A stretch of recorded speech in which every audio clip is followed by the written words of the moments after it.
Hi, everybody. I don't know if you can hear me. Why is it live 2 minutes and 20? I'm not sure. 7 seconds. I hope you can hear me. I don't really know because nobody's here. Let's see. What can we do here? Comments. Let me turn off my Bob Marley. I can't hear myself on here, so I'm hoping that I can be heard. If you can't hear me, let me know. If you can hear me, let me know. Anyway,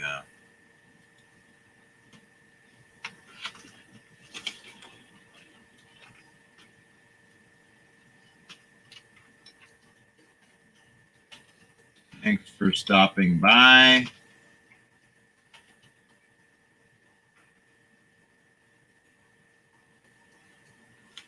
This is my first live stream shout out Saturday on StreamYard.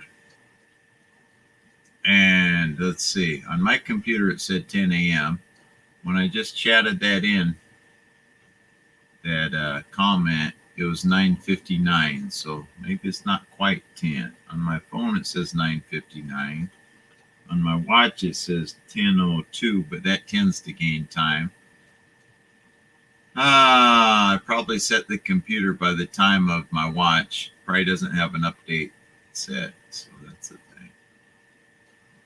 Let's see what else I have for banners I can put up here. I'm just learning this. I have these banners, and then I can set these.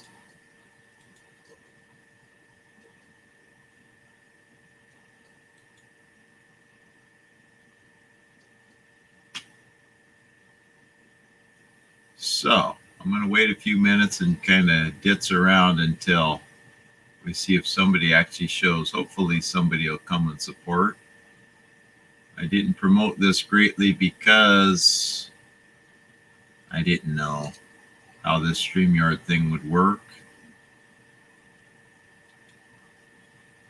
But that's the thing. So because I was a little unsure if I could do this or it was really complicated, I didn't promote it really well. So that's my take on life. You kind of dip your toe, try something out before you tell everybody, and then you fall on your face hard. And sometimes you get tired of your face hurting so bad, so you don't do it that way anymore.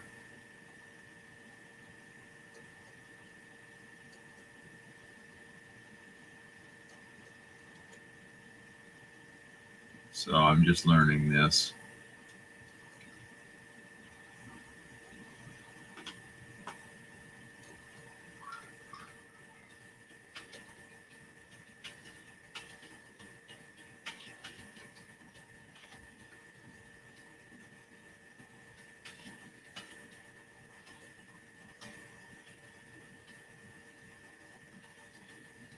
Share.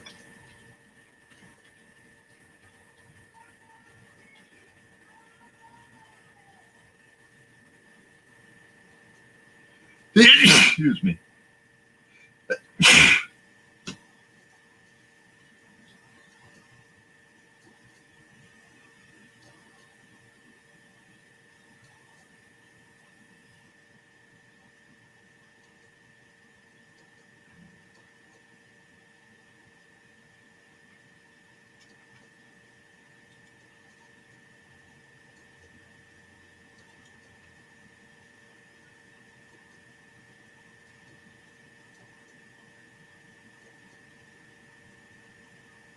So I'm testing how all this works basically as we go.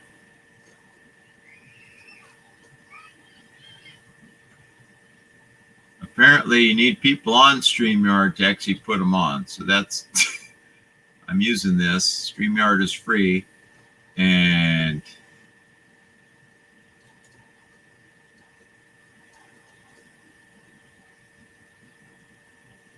that's the thing.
hope this is coming in on my YouTube channel. I'm not sure what's going on.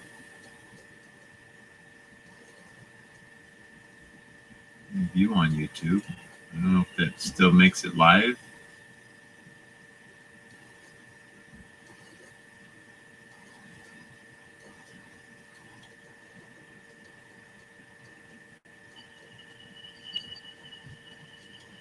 Hi, all. Hi.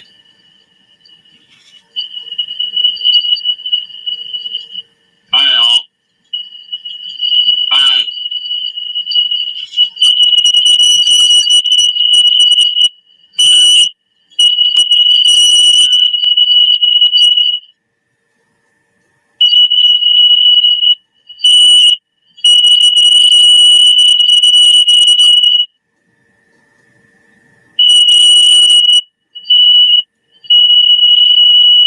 I don't know how to get the squeakiness out of this and still hear what I'm saying.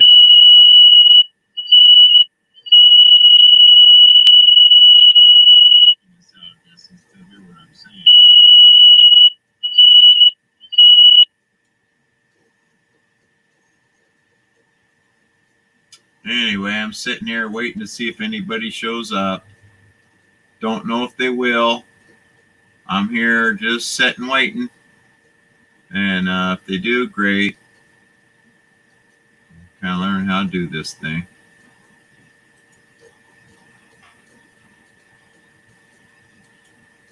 Live chat, all messages are visible. Let's see if we could put an emoji in here.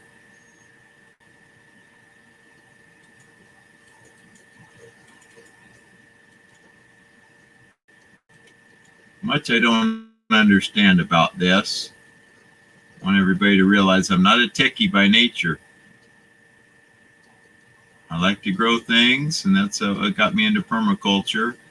Growing veg, trying to grow some trees, things like that. Just make a more peaceable, healthy environment. And I'm just me. You know, I'm not Mr. Perfect Permaculture or whatever. Something to strive towards. But I'm not Mr. Perfect on all this stuff. Looking for a cool emoji to put up, and I don't really. Hard to find that one. Maybe nature has some good ones. Nature calling them.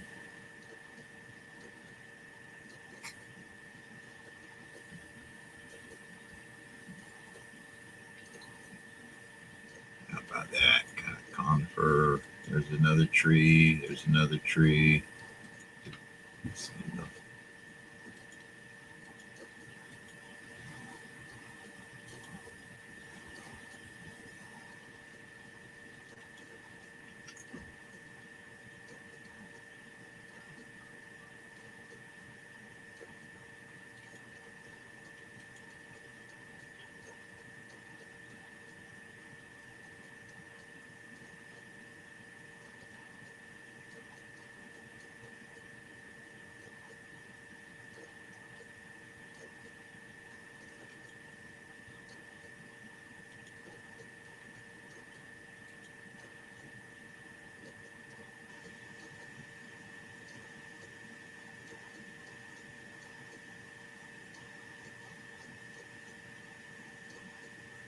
Ah, I see somebody's here. I wonder if that just means that I'm here. I'm the only viewer. Well, you know, if you can't view your own creative work, what the heck? So I started off with only one viewer, was me, no subscribers.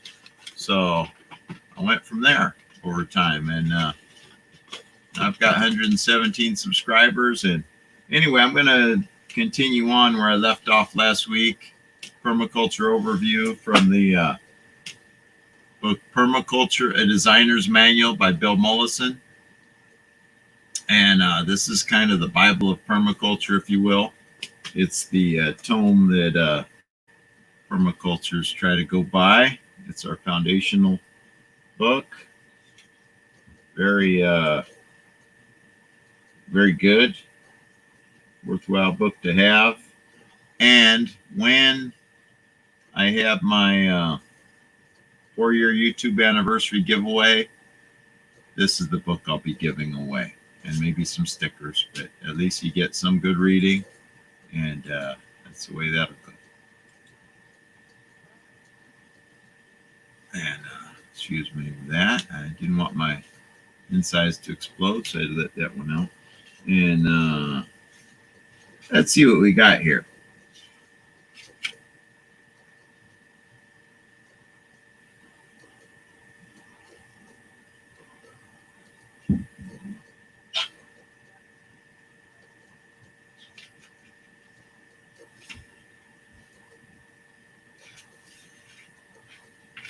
Of course, I didn't write where I left off, so that makes it a little bit hampering. But basically, I just want to go through this book over time, and we can just have something else to think about, making our yard better, more maybe sustainable and regenerative.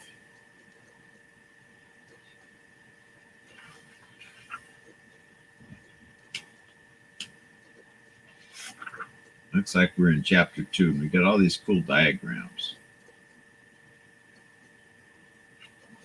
So let me just try to show this. Okay, it's on page 25. It's got this cool kind of setup with all this kind of a neat garden. And it shows where you got kind of a shed. And on top of the roof, you've got climbing vine with hard-seeded fruit. And down below that, you've got kind of a chicken roosting area. So then he, I guess, eats the fruits and he produces an egg. And it's all, a lot of this is about making an integrated system. So instead of going out to buy a bunch of stuff to feed the chicken, to get the egg, you're producing it on your own land.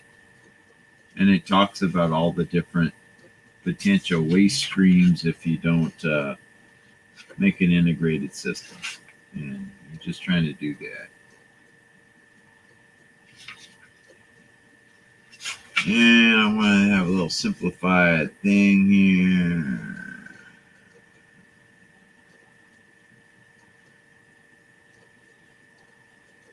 So it's all that. We just don't want our energies to degrade out of the system. We want to put that back in as fuel for the system. So for example, we have compost is made out of our old vegetable and fruit scrap waste and some so-called yard waste, and we turn that back into good soil. So these kind of things.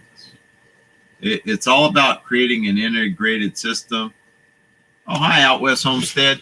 I'm going to type in the thing, and you can get on here live also if you'd like. Let me get my writing utensil. I can be a little bit disorganized at times, so I apologize for that. I'll try to be more organized over time, but let me do the share if you want. You can get on. Thanks a bunch for all the inspiration you've constantly provided, Susie and Bill. And your channel is so soothing and inspiring. And also, you've shouted me out a lot and helped me, allowing my shout outs on your channel. Let's see.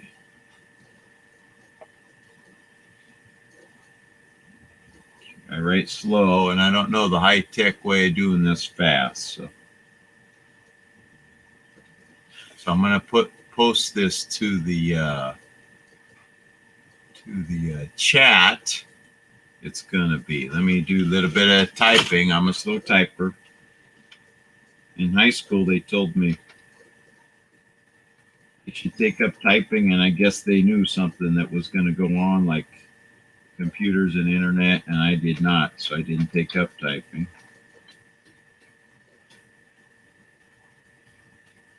my detriment at this late stage in the battle.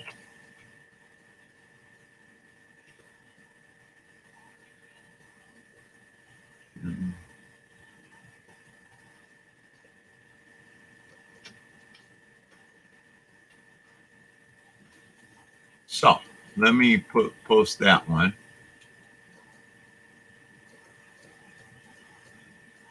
Now I believe you can click that and get online or get on live.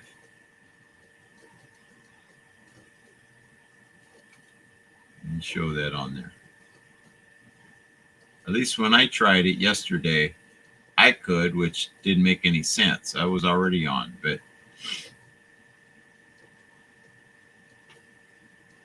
me says, hi, me. Oh, okay. You know, I think I'm I'm going to say undescribed, unprescribed. What's the word? Anyway, undiagnosed dyslexic to some point. I'm really bright once I catch how to do things, but sometimes I get things all backwards, and plus I'm left-handed, so that doesn't help, and just kind of a craziness. I'm all messed up, you know. Sometimes parts of me were put together backwards. I think I just don't know why. Let me know if that'll work, or if it doesn't work, because then I could try to figure it out some more. This is all new to me. But look, I like the cool banners that can fly by and this type of thing. I'll have to work at creating some more interesting ones maybe and stuff like that. But for now, wow. You like this one? Start a food forest.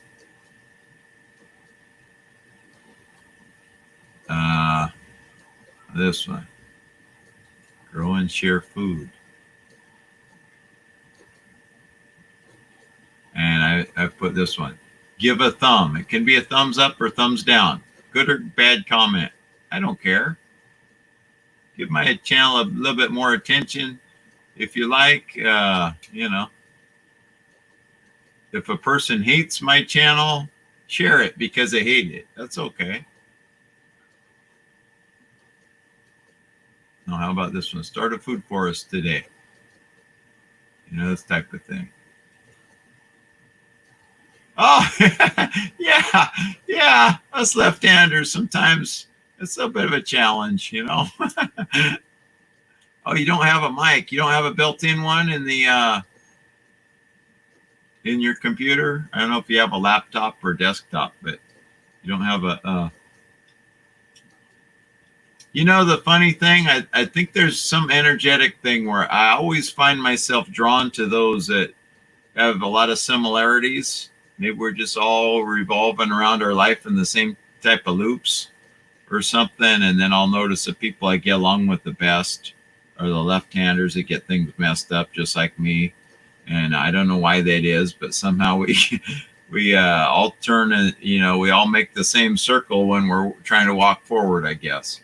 And it's I've noticed this as a pattern over time. And anyway, so I'm just doing what I can here on StreamYard. I want to get on StreamYard because people can literally get on and shout out their channel. Preferred to just speak it out. It can be loud, but, you know, don't necessarily have to come on here and shout instead of just typing. And so I want to do my live streams more through this. And maybe that's a good one for you too, Susie and Bill. You can get on here and then say, for example, some dumb guy on Pacific Permaculture can get on there and speak like, hey, come over my channel. We're in the West Coast. I don't know. Anyway, that's it. That's a thing, because it's kind of like I'm the star, I'm live, and the other people, they can only type in. It's kind of, I don't know how cool that is for the other people. So Does it do you any good? Can you click on that link, or can you enter the stream by that link somehow, Susie? Or no mic with the computer? Ooh. Well, okay. I don't know the challenge of that. I hope somebody comes on that knows more, because I'm a little bit technically deficient, and then I can test that. Can they enter the room if they want? And you know, it's all about all of us educating. You know, self-educate, then promote it to everybody else. We can all make our channels better and the world better, I think. You know, help each other learn how to grow food, share food, eat good quality food instead of buying it off someplace that who knows where they did that. You can do live. Regular live stream is not that hard. On your YouTube channel, just click up above. They have a it'll say create, I think, and one of the options will be go live. It's not very difficult at all. But then also you go through stream at StreamYard.com. Okay, then it connects somehow to your YouTube channel. It will. And then you go through the StreamYard website to create this one. And then there's ways that other people can connect, and you can have up to 5 other people, and they can speak. Say some channel you really like. I know you like a few really channels that you're really close to. You can, if they come on, then you can let them connect in, and you can have, say, 5 other people will be up here in the screen, and you too, and you can chat versus just type in chat. So you could do it. I don't know what your internet connection is there, but if you get to somewhere, maybe you have to go closer to the town by where you live or something. I'm not sure, but try it someday is what I suggest. When you want to get out, say you want to get out to the store and be in the air conditioning, maybe you could do it in the corner of the Walmart or Target or something where they have internet and it's quiet at that point or something. Maybe you can go over there or in the parking lot right next to it and do it just for a few minutes to try it. It's these things are all about experiential. You know, you build a little bit and let it. It's kind of like you're building your knowledge base, and then you just build on that. It's kind of like when you put the system together, your food forest. You plant this here, you plant that there. At some point, it kind of pops, and it becomes self-organizing and self-regenerating. You know, you must have a microphone that you speak into to make your videos. So can you connect that camera to your computer, maybe through a cable, and do a live stream like that, maybe? I think it's possible. No, I don't know how to do that, but I want to do that when I get my house set up to do the, as I'm working towards building this Pacific Permaculture Institute. I want to do a live stream through StreamYard and have a camera connected up to my computer so that I can be out in the yard or out on the porch and you see the yard in the background, and do it that way. So maybe you can do it like that. I bet Bill can figure it out. He's a smart son of a gun. And in addition to being he seems kind of like a laid back country guy. I've seen the things he builds. He's a smart guy. I bet if you guys put your heads together, you can figure it out. You might need some more cabling or something. But I think it'd be great. All the cool channels that come on your channel. Oh, wow. To be able to just watch the 6 people interacting, you know, your channel might shoot up to the, 10 times or something, the subscribers. Something like that. I think you can also post one on here and add to it, like over the top, like they have the premiere. I'm learning it all, so I'm not an expert on any of it. I'm still learning all this, in addition to still learning a lot of the permaculture stuff. Sometimes I think people come on my site thinking, on my channel, thinking that, oh, here's the expert.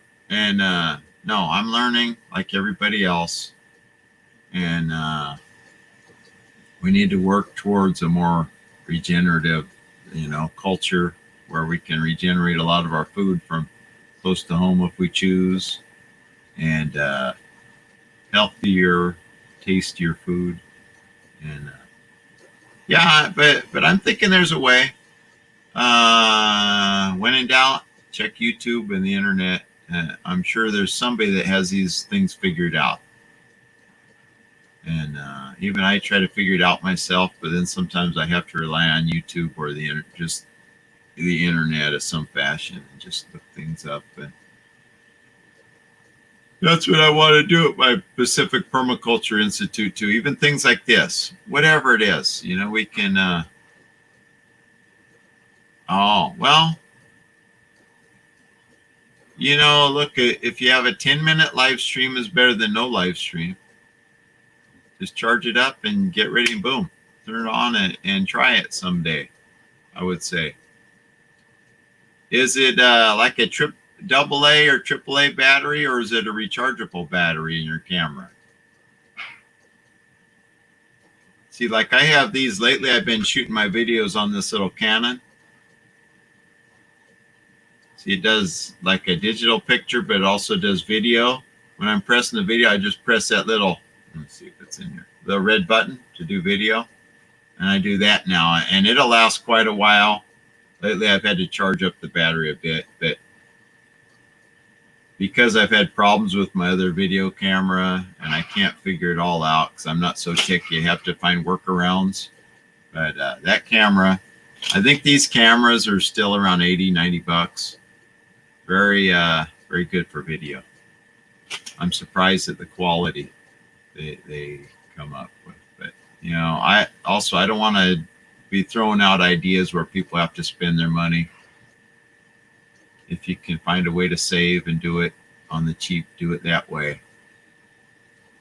I mean, I'm definitely not telling people spend a lot of money. That's not a good thing to just be, oh, just spend for this, spend for that. And no, if you can find a cheaper way to get things done, do it. Why should everybody have to spend mountains of money? But if you can afford something like that, I would suggest that as a maybe cheaper. Even the Sony cam that I have, handy cam, is like a couple $100. This is less than 100.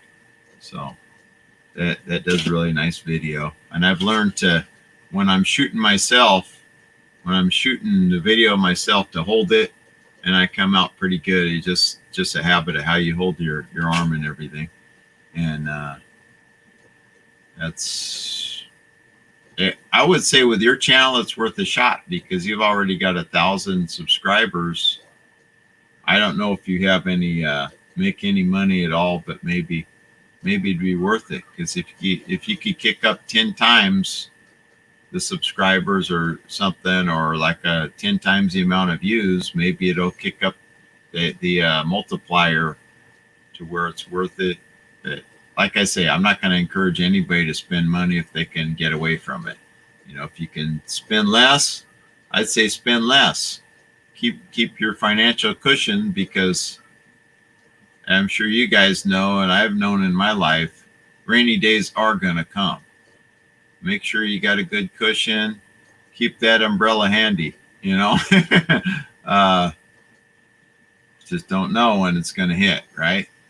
Financial storms can happen anytime. So that's a thing. But yeah, I would just get it charged up and try it. I don't know how many minutes this one would last for if I had it hooked. But then again, you know what? This one, I'm kind of talking things I don't know maybe, because this one I don't think you can hook up directly to the computer. So that's another dilemma.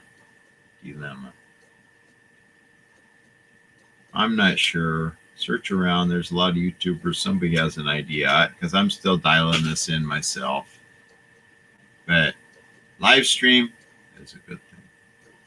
Maybe You must have a really old computer if you don't have a microphone attached that works.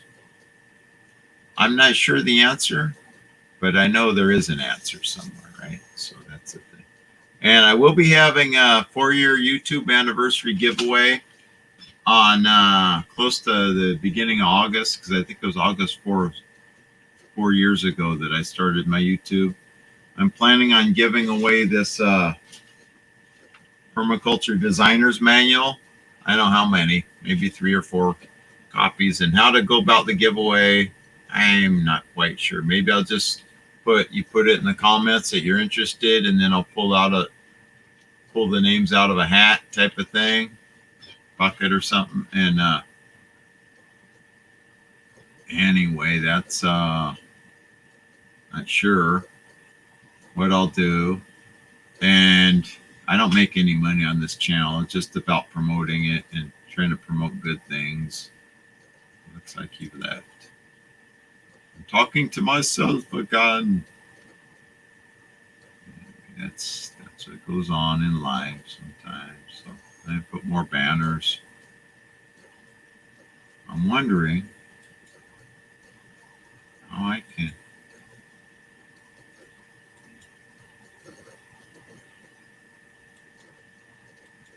This is all an experimental stream here. You know, I don't know what I'm doing with this except for trying to create more goodness. And it looks like 2 of me is here. I don't know how that is, but I don't see nobody else. Comment. I got 1 comment from somebody.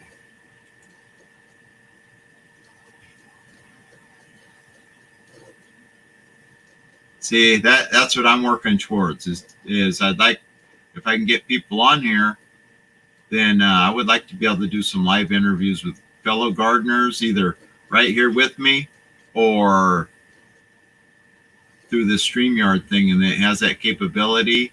Even though I don't really know how to do it, I'm encouraging you to get on here and do this type of thing, because you've got a great channel. If you could do that in your yard as a backdrop, or use that as like make a picture and use that as kind of as a backdrop on there, your channel's going to take off, lady. You know, it's like, hey, don't even worry about it. You've got a following already. It's just going to rocket ship, you know. So that's the thing. Mine, I can create some interest, and I'm just pushing forth to try to do some good things and educate people. You can do something. You might not be able to do the full perfect permaculture system. What if you can do some little aspect and live a better, more fulfilling, rewarding life? Have kind of a sanctuary like you have, or at least the food forest that you have, and enjoy and listen to the birds and eat good food. What's wrong with that, right? So that's things like that I'm all about. Just making it better out of what we have. And yeah, so I want to give away something good. I'm hoping to get some stickers made, but because I'm languishing on actually doing the work of getting the stickers made, don't know if that's going to happen in time for my 4-year giveaway.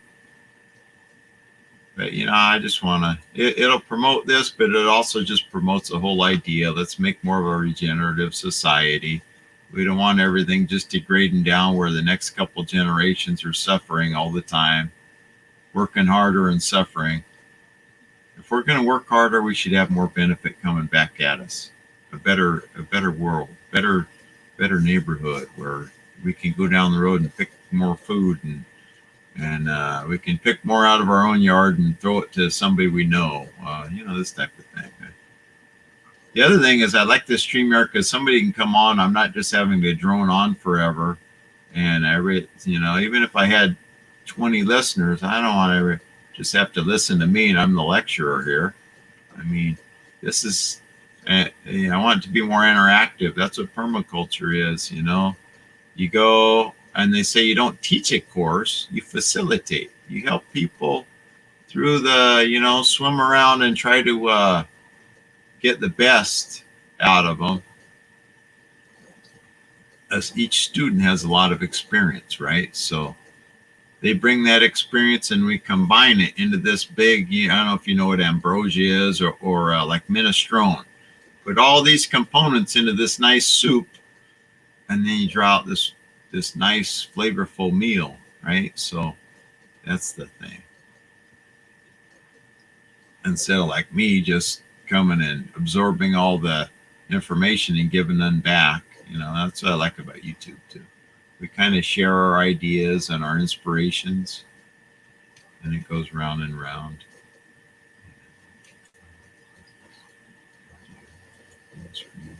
See, what I can do here is I can put a green screen and things like that, and I can go ahead and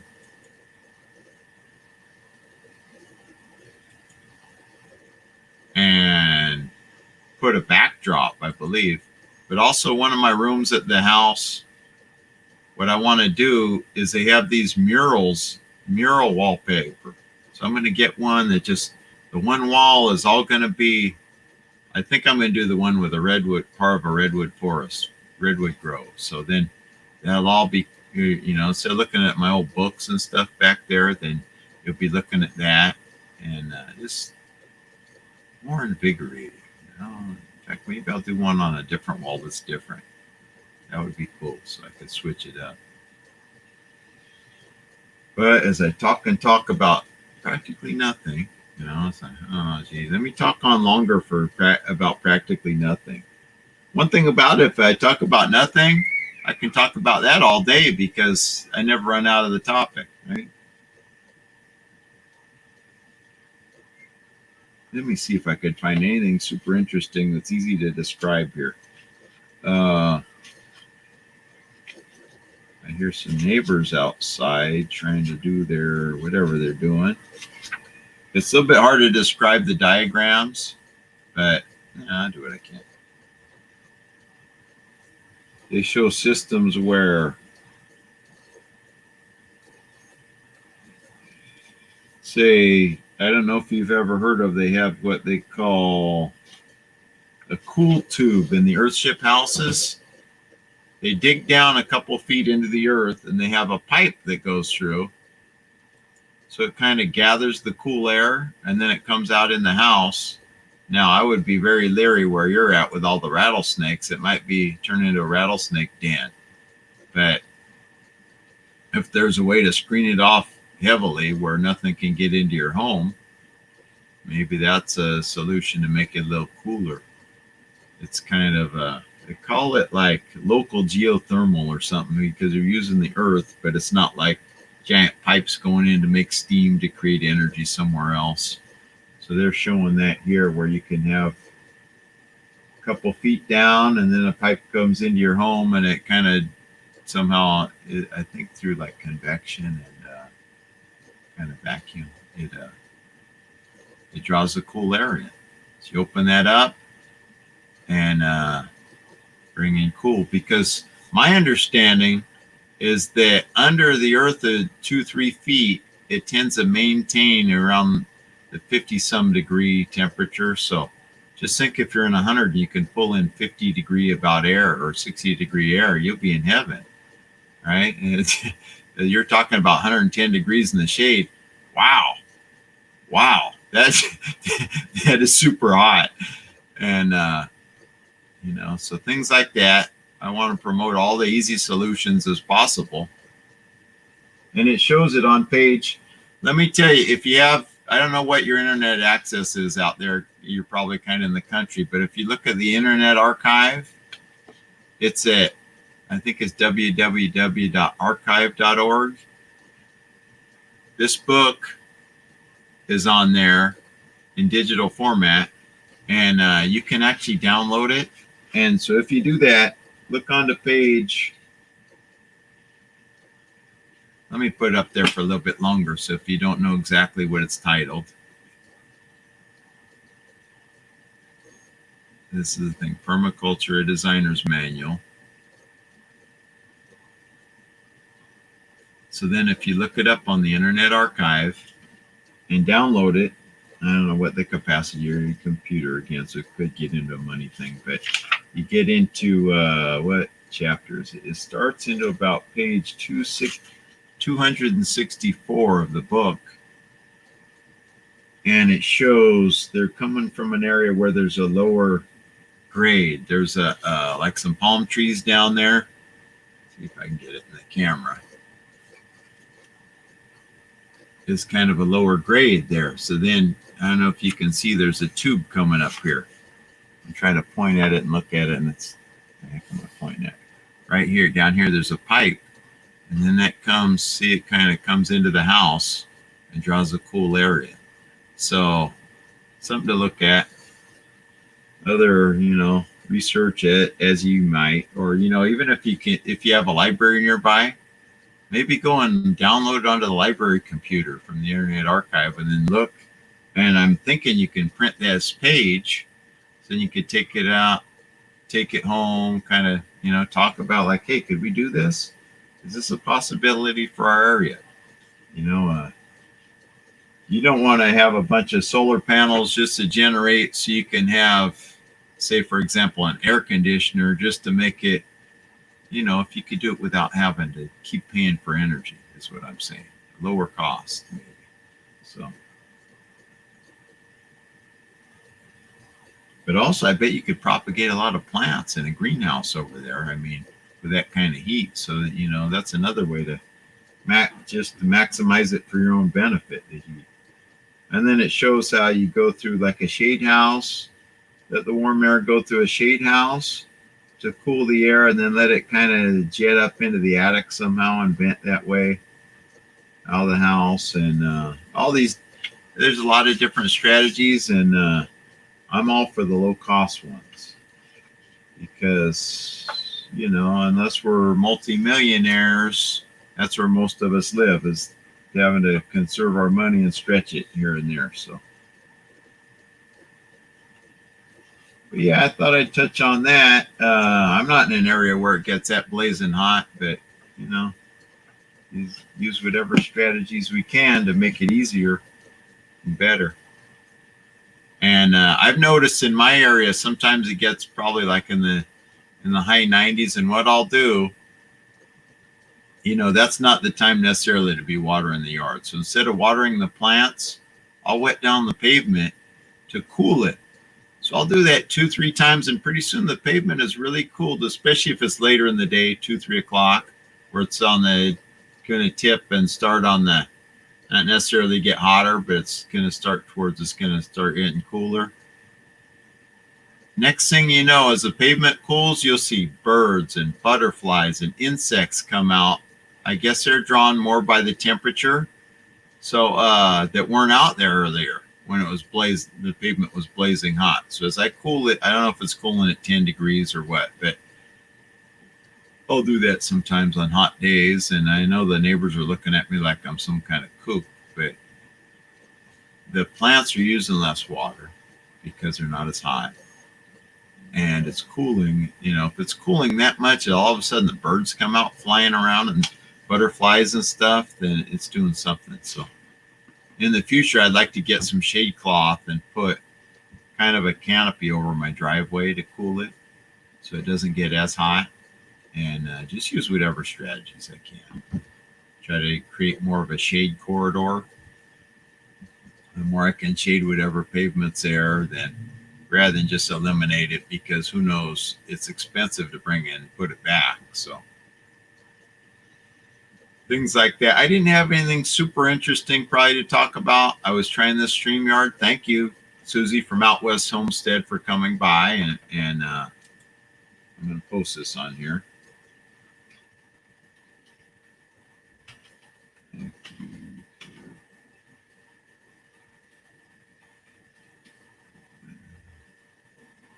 Oh, it's all separate words, huh? The way you have it. I want to post it properly, because what I can do is I can put any of these comments I can post to the screen. I'm thinking if you somehow find a way to get the right gear, you'll probably love this StreamYard thing.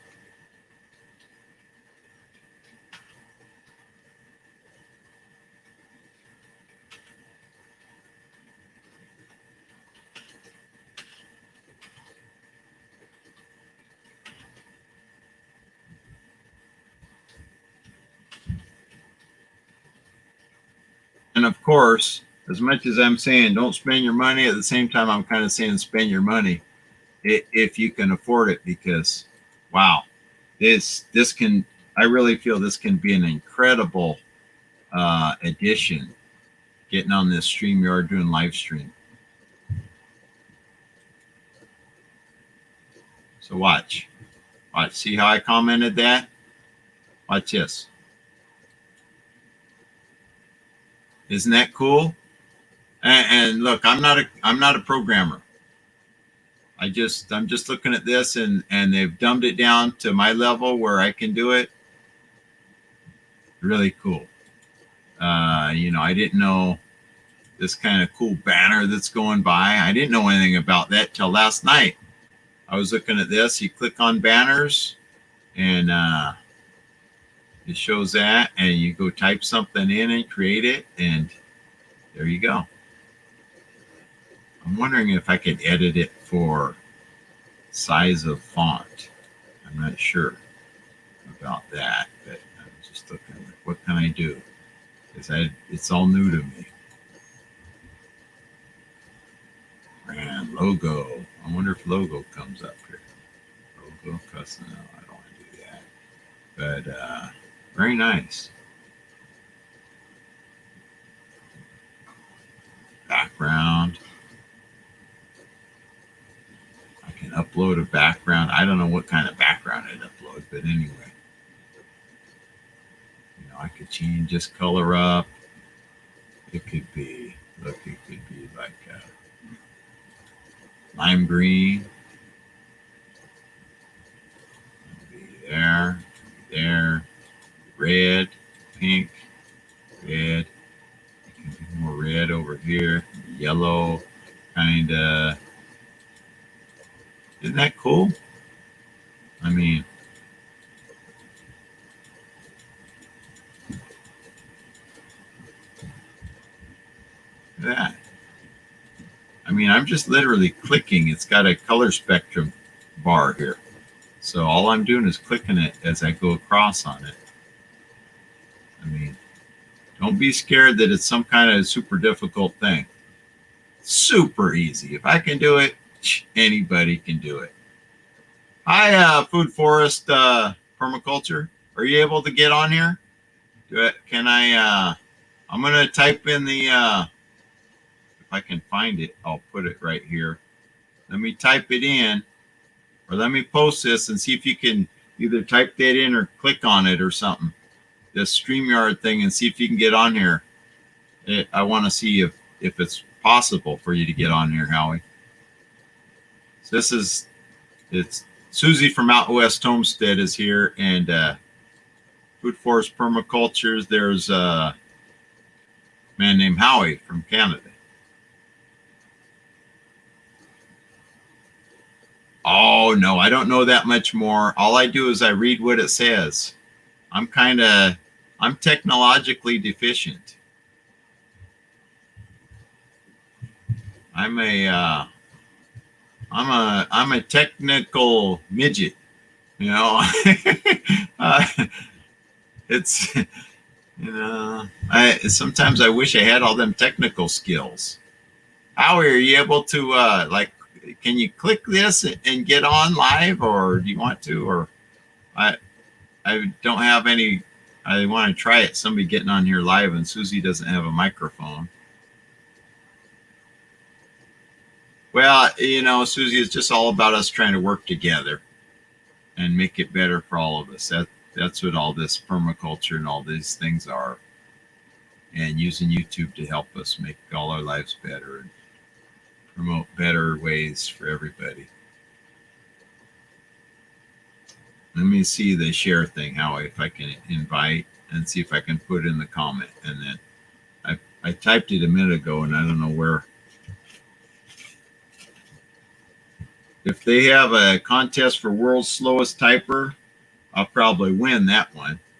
You know, that's the thing. It's https://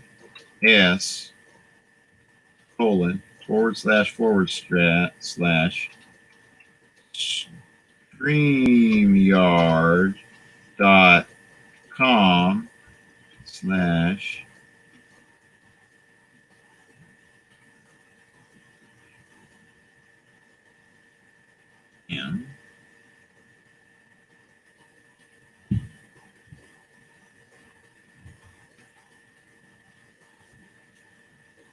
And let's chat it in. I don't know how to do it otherwise. Maybe that's when I was here yesterday.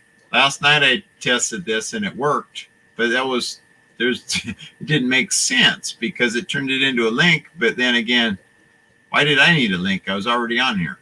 So maybe if I had a second computer hooked up, it would work.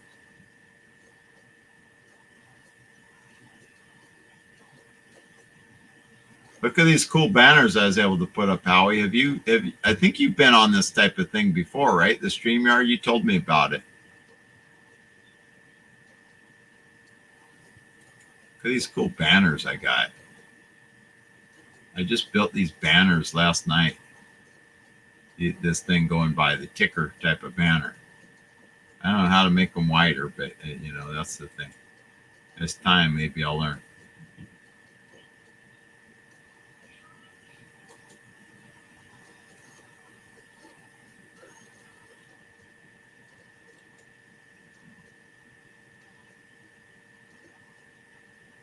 That's that. Anyway, maybe I'm boring everybody silly, but I'm trying to get it to where. Yeah, welcome. Fellow Earth. Yeah, how you doing? Thanks for encouraging me to get on StreamYard. This is my first real test. That's all good, Ron. That's what we're here for. Yeah. I just wanted to say hello to Out West Homestead, Susie and Bill. They're great people. They grow food in the desert there. They're great people. Yeah. Totally. That's what I've been telling her too. Hey, you guys are doing great. Yeah, they're the best. I love them people. They're great. It's so relaxing. I'm encouraging her to get on here, get on StreamYard, do some live stream. And wouldn't it be great in her sanctuary or near her food forest? A lot of people would show up to see that lady. She's well respected. Yeah, I told her it might go Bill too. Over. I mean, just like bam. It's so I'm trying to promote these type of ideas like this that make it even more engaging. Right. It's okay if mine doesn't take off at all. It's just the thing of making it better if someone wants to come and actually talk, not just type and engage with it, because it feels like I'm the emperor and you're all the peasants or something that can only type in. Yeah. I don't like that. I want us to be more on even footing here. Right. If possible, and if somebody wants to, right? So I like this. I can actually talk to you versus type at you. You can have 6 people on here. Yeah. Yeah. Isn't that cool? And there's another. I'm grateful the day that I actually have 6 people show up that can get on here and will. But yeah, hey, thanks for coming by. I get a lot out of your channel. I've been missing your live streams, but I try to catch them on the playback. Just because weird timing, sometimes I'm asleep or sometimes I'm up, but then I don't look at who's live. And I like live streams, to the interaction and the social, and then learning from others. I like that. And then, they become like family. And I send people birthday cards and gifts to people that I don't even know. And they send me stuff. Oh, one day I'll go open the mail and there's this lovely T-shirt or a hat or. Wow. Oh yeah, many times I've received pullovers, stuff from advertisers. So cool. I'm not monetized. I never will be. I'm not here for the money. I'm here for the fun and showing people a food forest. Food forest is going to be built every way possible and any way possible by all different people. It'll never be the same. Exactly. There's strategies, but you kind of have to learn your own land in your own place and do it. But then you can teach people around in your place how to do it in your place, right? And it's similar. So people, I think, come on here thinking I'm the expert of the world. No, I'm not. No, you're just finding your way like anybody else. Right. We're all just learning and sharing. And that's, I like how this is. I know people that a year ago I didn't know as well. And it's really cool. Because the people I work with, most of them don't garden or anything. It's just a totally different. I'm just going there and getting money, right? It's I'll be cool if it ever gets monetized on mine, but I'm not just going day and night trying to get it monetized. It's not, that's not the main thing. The main thing is just spread all this. Yeah. And that's why I'm doing the Pacific Permaculture Institute. Will it ever be financially viable? I don't know. Maybe I just take a couple bucks here and there and recycle some resources to make it a cool place to come and learn and teach and all that. That's the best. That's the legacy of Ron Pacific Permaculture. Yeah, it doesn't have to be about money at all. Just long after you're gone, people remember your name and talk about this guy that, you know, showed and taught this school. And, you know, it's a legacy. And people, a lot of people don't get that, because right now with this crisis going on with in the U.S. and then there's the pandemic crisis. I'm not mentioning any names. People, I don't use these words often, but they're scared stupid. Yeah, they're scared, and they're stupid because they're scared. They can't think. I don't like to use them words because I don't ever use them words on a human being. But I'm just phrasing that as a frame of minds that they're in, because they're not stupid. Right. They get in that. They're just scared, so that makes them stupid. They get in that stuck on stupid mindset, though. They're like, yeah. They don't see left or right, no peripherals. Just, oh my God, I got to see what's on the shelf. Well, grow your own food, hunt, gather, and grow. You'll be free. I don't know how to hunt, but I'd like to learn from somebody that'll maybe teach me. Hunting could be as little as fishing, gathering wild eggs from a nest, to tipping over a log and picking up all the ants with a chopstick and dipping them in chocolate. I have a philosophy called synergy. And, it all has to work around you. And what's in around your environment that can help you. Susie said, "Hey, she wants the money." Good for you. Money buys you a lot of materials and supplies that you need. Money is an easily convertible resource. You know, you can convert it to anything easily, and that's why it's so popular. If you have a little silver, a little gold, and small denomination of bills to large ones, because when you go buy something after SHTF, and you get up to the counter at the grocery store and they're like, well, we don't take that $100 bill. Do you have anything smaller? But the guy's there, well, get back at the end of the line. Yeah. Then, whatever you're buying, you got to buy the whole warehouse full of chicken feed or whatever you're getting, right? Well, yeah. You got to buy bigger quantities with that 100. One person, Ron, needs 2 chickens and a goat and an 1/8 acre of land to survive. Oh, you know what? I got at least an 1/8. At one time, it was close to a 1/2 acre. You know, including where the footprint of the house. But I just don't have it set up yet. But I just tell people, look, do one thing. Get one food plant going this year, preferably 2. Then you can share the extra. Anything, something. Yeah, do anything. Get out and look at soil. Somebody years ago, I was helping with a permaculture thing for the Green Festival, some display, and a woman says, I like that, but I can't do the whole thing. I says, well, you can just do one plant. Do anything better than doing nothing. You know, that's... Most people that say they can't do something, or they're just afraid to try it, and they, in nature, that's the weak one. Coming up this fall with... You know, I crunched the numbers of how many plants are shut down, canning factories. And, you know, once the warehouse runs out supplying the big box store, you better have some food in the yard. Anything, herbs, anything. Like you said, plant a tree. You just plant one tree with apples on it, man. Something is better than nothing. Even if you get nothing this year, but next year it's still a little crisis and you get an apple. Better than not getting it. Hey. Yeah, it's shameful that people are scared stupid now to do anything because of these pandemics and stuff. Hey, I'm not saying it's not real or anything, but I don't know anybody with it. Do you? No. Exactly. And I ask people that when I go on live streams too, and they're like, no, well, no. Well, no. Well, no. And each one is, well, no. So, but also here's the thing: hospitals are a money-making entity. They're owned by corporations. $13,000 for the pandemic people. So we have an incentive for them to press the doctors and nurses to call everything Corona. You stub your toe, well, gee, it's Corona, whoever. Yeah, well, I don't know if that's the case, but it looks like it can be, and people do report that as. But I wasn't there, but I know at this hospital where I am, Ron, you're absolutely right.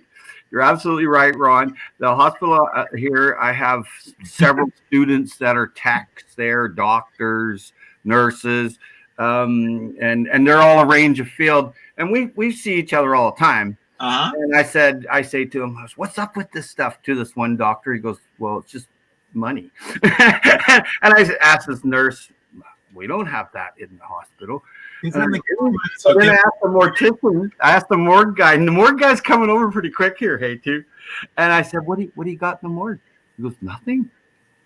I said, are you serious, man? He goes, he built these thousands of shelves to put the bodies on, but there's no bodies, and then there was no bodies in the meat trucks. But hey, that's not to say it's not somewhere else in a hot spot, right? Like, well, I don't know, I'm not there, but where I am, it's a no-no. I just know how it is. In the Bay Area, at least, I know of some hospitals that aren't getting hit. So I don't know about the ones that may be getting hit. But here's what I've heard, and some people have talked about. Well, that's what you're told, right? It must be true if you're told it. I need a white paper and a study, and then I believe it. Eh? Yeah. It's anything that there could be money involved is a little bit suspect because the first thing to go with the pandemic, I'm going to bias it towards me too. Exactly. The first thing to go with the mutual funds on the stock market, $11 trillion. I'd like to know how this disease that's been in the ground for millions and billions of years can control the stock market. This is before food production and any, I just looked at it and went, well, is this a hoax? But it's not a hoax, but it's trumped up for making people stupid because they're scared. And there's a big takeover. And I'm looking at this going, they shouldn't have done something like that if that's the case, and it does look like that. But COVID-19 is quite real, but it's not. It's not what it's being made. It's being made out to be a lot more. In my area, we were prepared for this. Hundreds of thousands of dead. Not one I heard showed up. So I was pretty worried. I went out and spent a lot of money, and I didn't really need to have to, but I thought, well, if this is for real, then I want to just retreat to my bunker and help as many as I can. Yeah. But it just didn't turn out. Didn't turn up. Never happened. Yeah. So that's the thing. That's harsh. Because the next time, if it's for real, everybody's gonna bias it towards helping them. Whatever company, whatever politician that wants is gonna promote it that in a way that helps them. So the solution to all this, what's the solution? And that's what permaculture is all about. And that's grow your own food. But I went a little further. And I went right away to an orthomolecular scientist, 2 of them. Okay. I said, what do I do here? And they said, oh, you have to have an alkaline stomach. I said, what? An alkaline stomach? What are you talking about? And they're like, well, if you catch an illness, if you have an alkali stomach, the solute is bicarbonate, then it can't hurt you. It's just be like a little sniffle. So they grabbed that guy and put him in jail. Can you believe that? They had to shut him up right away. So I checked out this alkalized solute in your stomach is bicarbonate. and it's baking soda. You take a spoonful of baking soda, put it in water in the morning, and drink it. Or 80% vegetables on your plate, raw, like sunchokes, like Susie's talking about her son. She has a ton of sunchokes there, and and it's to make you with a potential hydrogen level of 7.4, 7.3, and then you're alkalized, and this disease won't bother you. Now, this is my personal opinion. I'm not a doctor, but I did get the skinny on it from two very professional people. And one they put in jail. Yeah. So what is that? You have to believe there's something to it. Ron, I'm not here to knock the system. I'm here to work with the system. But if the system's making people stupid and scared, I'm not going to sit there and be quiet anymore. Right. I will have a conscious mind and speak up. I'm not trying to say everything's fake, but people do. No, me neither. Everything to their own advantage. Okay, they tend, not everybody, but it tends to be. That's how societies work. It's looking bad for the authorities, man. The executive too. People are looking bad. Well, what could we do to this and that? I said, look, grow food. Grow. That's it. Grow food. It can't be bad to grow good, solid, healthy food and share food. Exactly. If it all goes away, if it all doesn't go away, if economic things go to zero, it helps. If they don't, it still helps. So, I mean, there's nothing bad in that. Yeah. I know people that did not accept the money, that's not on the system. They're off the system. They're off grid totally. Wow. And I know a lot of them. I'm in British Columbia. I mean, it's wild here. So, and they're like, well, what's that? And I'm like, well, you get all this money. They give you money. And they're like, well, we don't use money here at this village. And I'm like, I know. And it reminds me of a story a monk told me many years ago. And it was, well, he was there in 1959 when Tibet was invaded, and he fought against the forces that attacked. Right. And then they rounded everybody up and gave them money, and it had Mao on it. Mao Zedong, They're like, so they said to each other, well, what do we use this for?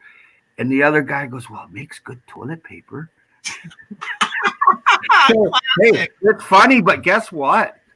There they go to the bathroom, and it's on a big still, and then the pig comes and eat it, right? Uh-huh. And here's Mao all covered in poop, and the pig's eating the poopy money. But they killed a lot of people for that. A lot of people paid with their lives. Good folks too. Right. Yeah, and that's sad. But it just goes to show money is the yoke. That Yeah, exactly. Yeah, you're not worth anything because you don't own a house. You don't own this. It's crazy. It's crazy. Yeah. It's so easy to build a tiny house or an earth ship, man, right from recycled materials. There's no reason why we have so many homeless. The real reason is lack of social acceptance of these alternative things. Because if the people said, hey, we want this, it's going to happen. They're so conditioned and structured in their brain that like my dad passed, okay? I lived in a mobile home for years. Oh, thanks. But that was like a year ago. But now I end up with a family home that I grew up in. There's room to put a tiny house in the back, a yurt, whatever, right?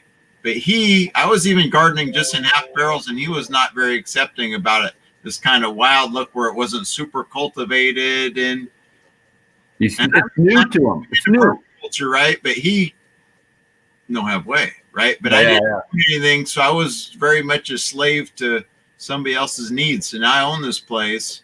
I can do whatever. It's blowing my brain, kind of. It's like, wow, I can do pretty much anything I want because I own it. Whatever improves your sustainability, that's what you're after. Mm-hmm. Nothing else. And show others. You're all over it. When I seen what you were doing, I watched most everything you got up, and I watched everything, and I'm like, well, you know what? He's trying hard. Yeah, I'm doing what I can. I know the half barrels aren't the ultimate, but they're what I can do. I'm doing what I can do now. You did good. I'm very proud to have met you. Thank you. Glad to meet you too. I like your style. I like that you're so relaxed. I'm not quite that relaxed. I edit things out because I stumble. I don't edit anything. I like that. I should probably raw. I put mine up raw. I have no reason to hide anything, and I'm not here to make money. So it's like, okay, why am I here? To show others a better way. And I want my granddaughter to be on this little blue marble that's flying through space at 25,000 kilometers an hour. Yeah. I want her to enjoy her life, and my great granddaughter and the next generation. So the only way we're going to ever have that is if we speak up. We can't be silent. And when you speak up, it's against the system most of the time in play. So what you have to do is you have to attach yourself with synergy to the system in play. And it's very difficult to see that synergy by not imposing your will upon nature. It is tough. It's not easy. Yeah. I lay awake sometimes going, well, how do I do this? And how do I do that? And what will be the outcome? And today I was on a channel of two guys that are really good friends of mine. And they would not accept the fact that they had to call up HelloFresh and get their vegetables delivered. I'm like, you know what? I've been friends with you for 5 years. And I said, you guys are scared stupid. And you need to get out and do something. And they're like, oh, no, you get an $880 fine if you're caught outside. I'm like, I'd make that into great toilet paper. Give it to me. I'll make it into toilet paper. And it's as simple as that. Here's what I realized right away here. They said only essential travel. Where I'm sitting right now is 27 miles away from the house. Yeah. Inherited, right? So yeah.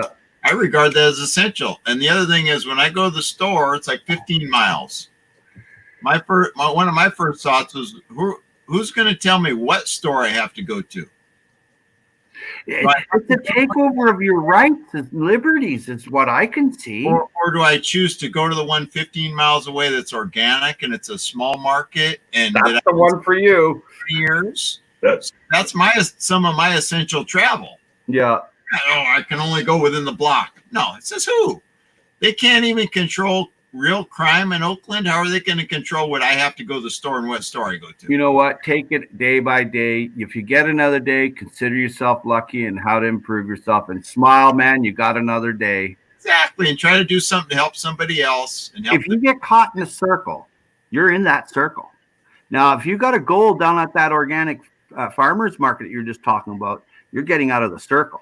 Yeah. Because you're put in a circle and then they watch you.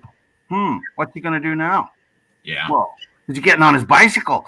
Oh, look at that. He came back with eggs and a couple of chickens in a basket. Get him. I don't know if some people still believe this, but they're trying to get people to believe you should turn people in for money, for going outside of what somebody else considers appropriate. Bullshit. You know what that? You know I'm not turning nobody in. I'm not in Nazi Germany. Do you know what that is? It's a universe, and that person thinks they're the only person in it. It's called narcissism. You know, and they narcissistic sociopathic psycho. But they were able to get money turning somebody in for not doing. That's a narcissist. Right? That's a narcissist putting a yoke on another man. Yeah. If that man's not endangering anybody, and the authorities right now are looking really ridiculous. They have these people that come on the news and they talk really soft, and you should wash your hands. That's common sense. Since I was 2 years old, to wash my hands, I was playing with Johnny next door. I go home, my mom says, okay, you were playing with Buddy there, and he's got a flu, a cold, whatever. This is nothing new. And then they do these directives. Oh, don't walk down that road. People drive on that road. Well, guess what? People are dying, man. People are dying from being choked and whatnot, and they're protesting to help you. So don't tell them not to walk down that road until there's change. These people are putting their butts on the line to change the world. Yeah. And you're going, well, no, I want to drive down the road with my automobile on that tarmac that causes all the cancer. I mean, look at tarmac. Look at an oil road. It's an oil road. It's a road made from oil. If I put oil in the ocean, I mean, look how many people show up. It's an oil spill. But hey, how many billions of miles of road do we have? And you watch it. There's no live microorganisms under the road, eh? Nothing alive. It's all dead. Exactly. It's called tarmac, right? Exactly. Sorry, that's my rant for the day. That's fine. But I mean, look at all this destruction that happened to put the roads. What did they have to destroy to put those roads? A lot. Well, it's a destructive system. And you know what? It makes our lives gentler in a lot of ways. Cool. But they're promoting better. Wear the mask and don't talk to anybody. And we're in this perfect world. Nobody's going to die. People are going to die. They may not die of corona. I don't want anybody to die. I want everybody to live forever. But that's just, of course, that's just not going to happen. As far as we know, it's not possible. No, exactly. You're not mortals. I had a brother. You're immortal. Very healthy. He seemed very healthy, very active. I mean, he would do 3, 4, 5 really interesting things in a day. And this man worked steady, 40-some years, built houses. He did his job. The houses were an extra activity. In addition to raising 4 kids, put them all in all this, died at, he wasn't quite 63. So he seemed so healthy. We never know. He caught some kind of this asbestos-related cancer, boom. Toxins. And it just tells you that just because somebody seems healthy, it could be boom. So it enlivens your sense of like, hey, live today. Yeah, live for tomorrow too, but live every day as a day. Enjoy yourself. Try to push forward things where we can regenerate to a better, healthier, mentally, physically, spiritually culture. You're preaching to the choir. I'll sign up. And I'm not Mr. Perfect preacher, whatever, but it's what we're all that come to these sites, what we're looking for. Yeah. So we can inspire each other, and maybe Susie will send some of them sunchokes, and I don't know if she's still here or not. She might have dissipated on us. I don't know how good her connection is out there. I think she's a little far from a town. So what happens in these live streams, if we get on this topic here for a second, just to communicate this to you, is that if I know when you're going on your live stream, I can take 25 or 30 people that are into gardening, off-gridders, permaculture to do a raid on you. You see, so that tells AI that look at he's going up. So you'll get more than you get a little more. Then they crank the valve open, so more flow. Yeah, this is how it works. See, so what happens? So you kind of trick the algorithm. Exactly. You're smarter than a machine. I'm sure of it. I know I am. I'm smarter than any machine. So anyway, so what happens? Yeah. So what happens is you come on live at a certain time, at a time that I'm going on. Yesterday, I did a raid on Camp Patton family compound. Right. And we 30 of us went in there. And he's a prepper with DHS. Well, he's not with DHS anymore. He was with the Department of Homeland Security for years. And the topic was the 5 things that you would go and grab after the end of the world. Uh-huh. And I'll tell you, some of the things people came up with was incredible. And so some were good and some were probably horrible. Yeah. I'm going for my video game. Toilet paper, train tracks with trains full of goods, ships full of goods. It was endless.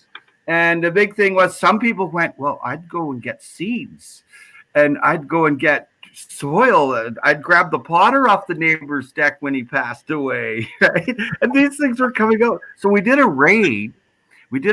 So at the end of a live stream that I normally go to, like about a dozen or so over the week, at the end of it, I proposed to do a raid. Right. So if I'm in communication with you, that way we could raid you. And then the numbers that the AI, artificial intelligence at Google goes, oh, look at all the people that are going there. And it sends a ping. It's called a ping. And it goes ping, ping, ping, ping, ping, ping, ping, ping, ping, ping, ping, ping, ping, ping. The more it hits, the more it gets supported. I'm going to type in in the chat my email. Yeah. And then you can email me or vice versa when something's coming up. So at least if I'm near my email, whatever, then I'm going to have to write it down. You'll have to bear with me. Look, what I'm going to do is I'm going to post it on the screen for a second. Yeah.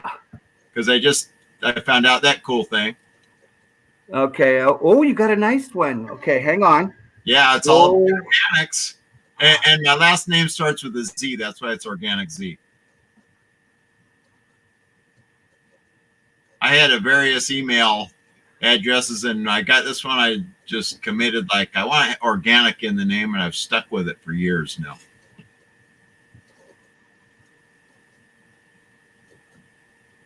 okay, got it. So what I'll do is something in the first email that, you know, like in the subject, like this is Howie or something, so I know not to delete it. Yeah. So what I'll do is I'll give the list of the times of known ones. I'll send it to you, and then at the end of their live stream is when I'm allowed to do the raid. Now some other ones do a raid midstream.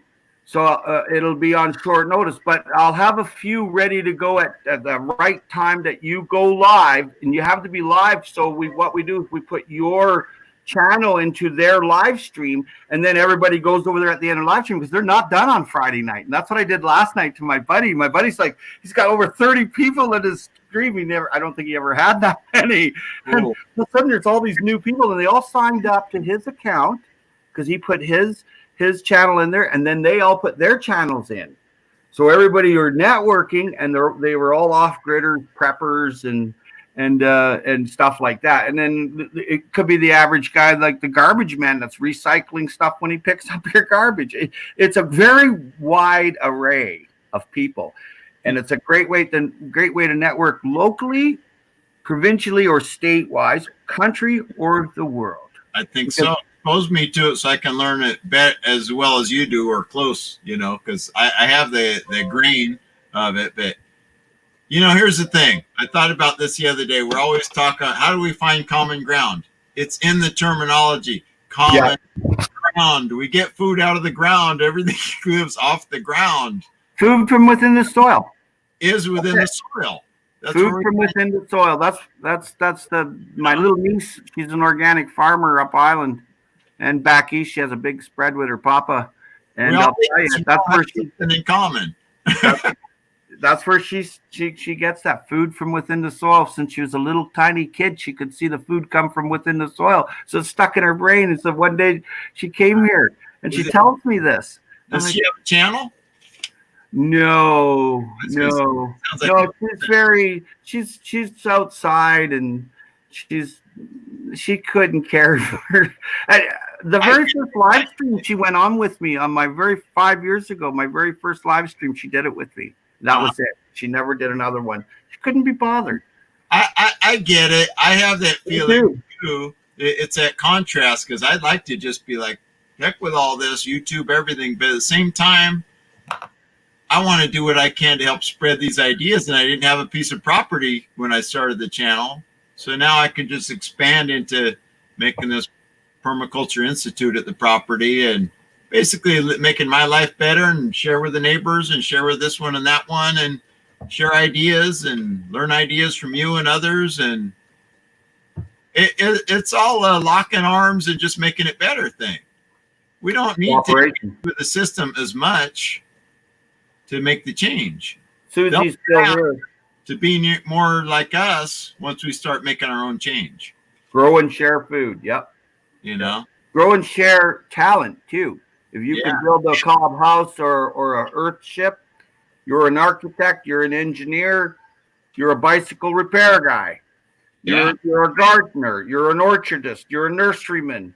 These people are all in the realm of sustainability. Agree. Sustainable. Yeah. And that's where you make the connections. And eventually you'll make connections from people that are within your 100-mile radius that you'll meet. I have. I'm hoping, like, I keep finding more YouTube channels that are in California.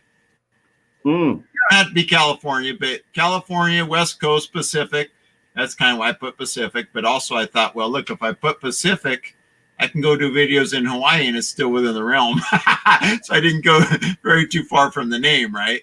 But so I was kind of tricky with that. But that sounds good. All the rules governing off-grid or permaculture is very vague, and it's new on the scene. Or off-gridder or homesteader is more known. But what happens is, what do you do at these different let's say, different zones. We'll call them zones. So Uh-huh. where you live, you're in Washington, right? No, California. You're in California. Yeah. You're in California. Sorry, but you know, what the rule for you there is different than the rule for me here that makes people sleep at night. Okay, so they sleep at night knowing you're following their rules and their bylaws and their governance. They sleep well at night, but as soon as you step out of their realm, now you got to send a bylaw officer. He's got a chicken, or he's got a goat, or look at, he's got hanging baskets that can fly off in the wind. That's true. The list is endless that I've seen, Ron.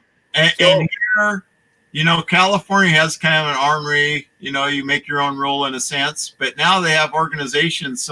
At some places, homeowner associations is trying to flog the Californian out of you. You know, homeowner association. And I just thought of that phrase just now. They're flogging the California back out of us if you have a homeowner association. Yeah, that's just another way to control people, man. My neighbor, which is a relative that just bought a house, and he wanted to actually get the house that I ended up inheriting, but I wouldn't allow it because I wanted it. I grew up in it and all this, and said something about, let's start our own homeowner association. That, that's like a bad fart in church or something for me. No thanks. You know, I don't need any more control. I'll control what I do. I know if you love. I'm not going to be doing something super crazy, but I want to grow food and do all this, you know, kind of cool things, and maybe have a tiny in the back, and it's unincorporated too, so it's not a city where it has as many. Nice. That's nice. It's a little more relaxing. Yeah. There's only county sheriff. Did you ever watch the video Bill Mollison put out on called The Bruce Effect? No. So what Bill Mollison, he was friends with this zoologist because he was into zoology as well. Right. And they did experiments on skyscrapers, but they built mini skyscrapers. And then they put rats on every level and seen what happened at each level. Okay. And it mimicked the architect building of a apartment, like a tall high rise, right? So what happens on the first floor where there's good ventilation? Well, nothing. Everybody's happy and to do, and everybody's, you know, very healthy. What's happening on the second floor? Well, there's a couple of grouchy people. What's happening on the third floor? Well, there's a lot of grouchy people. And what's on the fourth floor? Well, suicide off the top of the building, or divorce. They can't contain into that. And then when you get to the fifth floor, sixth floor, how many people jumped this year? Oh, 12 or 13. And this is for real. It's called the Bruce Effect. And Bill Mollison put out a video on it. It's quite common. You look at it when you got some time or whenever, but you check that out. It's called the Bruce, like the name Bruce Effect.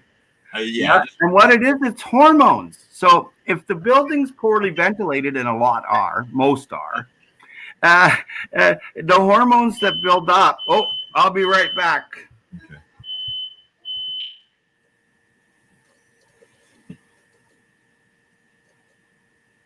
Okay. Oh, you know, tragic humor of life going on.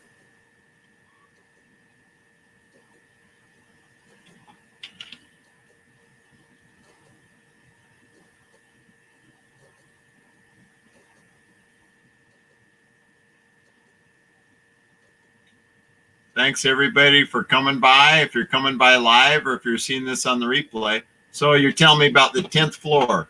Okay, so after the fourth or fifth floor, how many people jumped?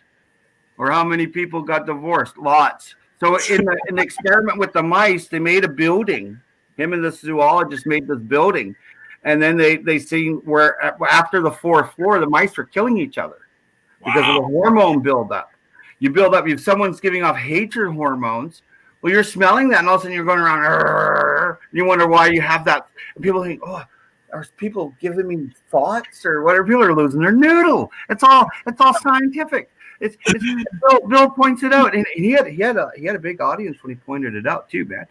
And he says, look, he says, if you're breathing everybody else's hormones, sex hormones, hatred, hurt, loss, your anxiety whatever the hormones are that you're absorbing, and they absorb into the paint on the walls, man. They don't go away. Wow. And the zoologist recommended to the Australian government not to build over 4 or 5 floors, because it's just simple the fact that unless you've got the architect putting in all this extra ventilation, which costs huge amount of money, and they don't do it. The architect is actually the one that's building these buildings, knowing full well of the Bruce effect. Eh?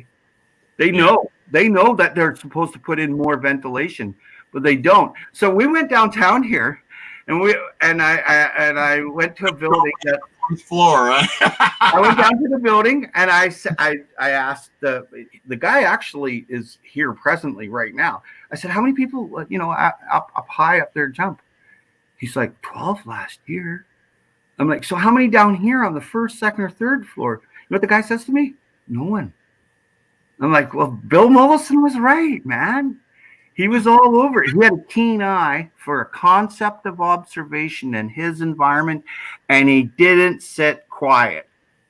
He told you the way it was. Yeah. And if you didn't like it, there's the door, and just go away. Don't go away mad. Just go away. That was his. I love the guy. And I thought about, I want to be like him. I like the way I am, but I want some of his philosophy. So I watched everything that he ever was put out on film, and I've read everything he's been put out in. So. Oh, wow. Oh, yeah. I don't know how expansive that is, but cool.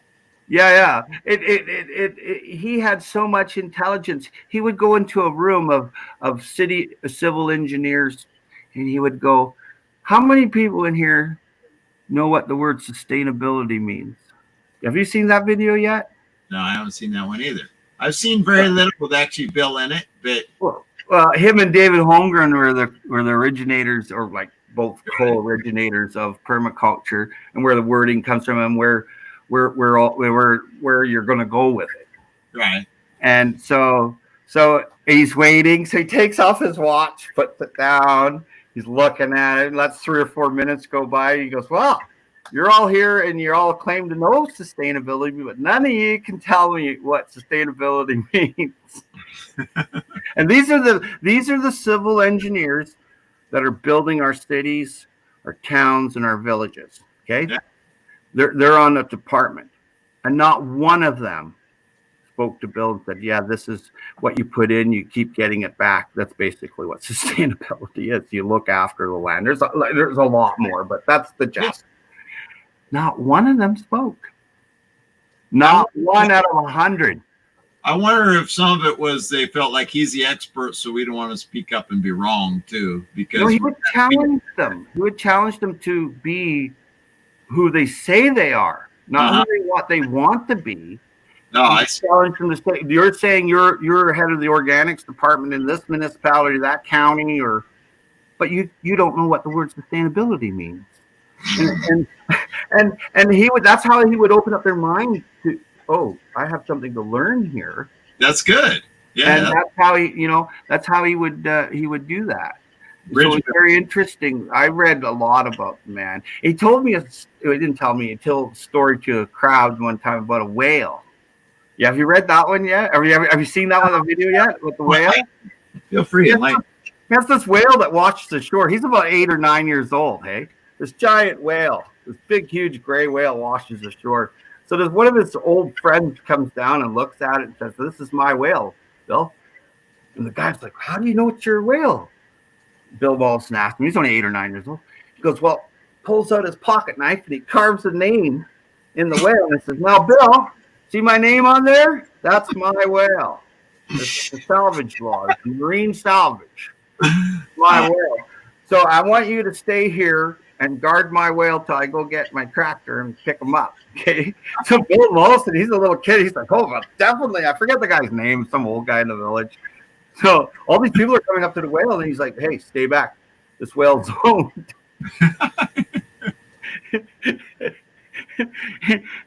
So the guy comes back, and by now all the kids are sliding down the whale, using it for a water slide, which is the water. But you have to go and watch some of his videos. You punch in his name, man, And he's got a ton of very cool videos and stories that would just keep you entertained forever and give people common sense. That's the thing, get us to think a little bit, because we all get caught up in this going straight, and nobody owns the ocean, so nobody owns the land. You all belong on the land, or you belong on the ocean. You don't own it. Although I like the benefits of so-called owning my house and stuff, because I have the freedom now in society. Hey, I can do something. You feel better, hey? Good vibration. I feel empowered now, but overall, how can we own it? You know what I mean? I have that duality of thought. It's like, well, yeah, we really can't own it. It's not ours, but it does give me the freedom working within that context of saying, hey, I can do what I want now. If you don't like it, get off the property. But, I know what you're saying too, and I really agree in the bigger picture of that. You have to rule the fiefdom because others will rule it for you. Yeah. That's what you've been given. So, I did a video on the availability of landmates, not in a marriage sense, but availability of landmates in the sense that you can belong to the land there. Uh-huh. And I went about and had a look to see where a person could actually go to and just set up and build a little tiny house and be hidden and be invisible and just go with nature, where you're not investing $500,000 to buy a house, but you're investing maybe $5,000 to build one hidden in the forest or in the trees. So anyway, I went and looked around. Okay. There's Crown land, which is owned by the government, which is ceded land from natives and stuff like that. Right. And then there's native reservations and native reservation lands where the people are gone. Then there were church lands because you're a member of the church. And then there were common grounds. And that's where a lot of food forests are built, are on commons. Uh-huh. And any available land that's not being used, where like an old railway existed or there was an old village there, the town site was there, but now there's nobody living there anymore. And these were the things that were available for landmates, where a person could go without signing up for a 40-year mortgage. Also, there's things like, maybe it's not an official, but say you own a warehouse and you say, hey, Joe Blow, you're not doing so well. You can put your mobile home next to this warehouse I got, and we're going to call you the security man. So if anything happens, call the cops, turn your light on, but you don't, in other words, officially, you just say, he's just the watchman at night, but really, person can live there. Because sometimes you do things unofficially is easier than just going, hey, we have to know, because officially you can't have somebody living there. But, I just have a greenhouse and I have a bathroom. So when the people are working in the greenhouse and once in a while somebody sleeps in the back at this little, you don't call it a house. Right. Right. Yeah. I saw a video on YouTube where the guy said, I have a garage I built in Hawaii. He says, I went and I got the official plans for the house and everything, but I started working on the garage, and he says, darn it, I ran out of money when I got the garage done. So he lives in this so-called garage. He got his house for like $12,000 because he said, well, I ran out of money once I built the garage, so I couldn't complete the house. Exactly. It's all what you can think of to get ahead. Like Susie down there at Out West Homestead, she says she wants 20,000 acres.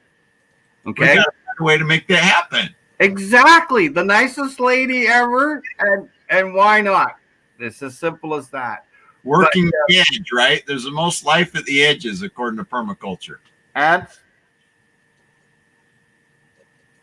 maybe she can live up against BLM or something that is very unregulated. Yeah. Who's that? Is somebody trying to join? Oh. I have to run for a second. I'll be right back.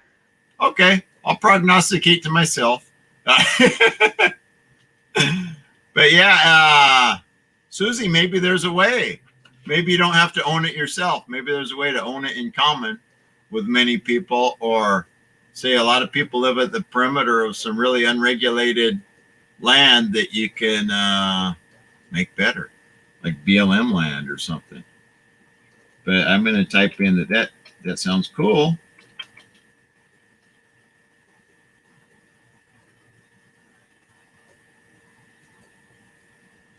With 20,000 acres, what could I do? Wow, in the right location, I could grow a lot of food. I think I might be able to give food to everybody in the country if I had 20,000 acres in production of food.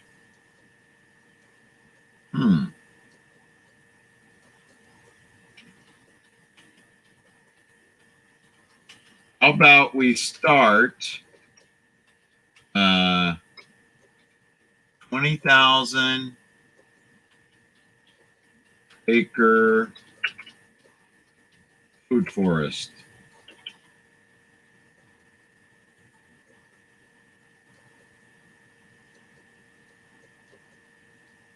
We will be a little bit busy, I think, but I think we can handle it. That can be part of my life's work. I won't have time to go back to a job.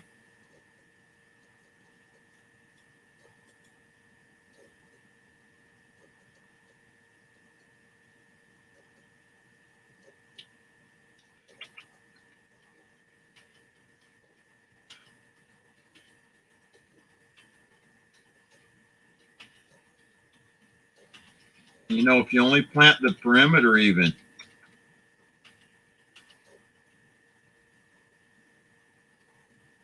of those giant areas, you can have plenty of room for food.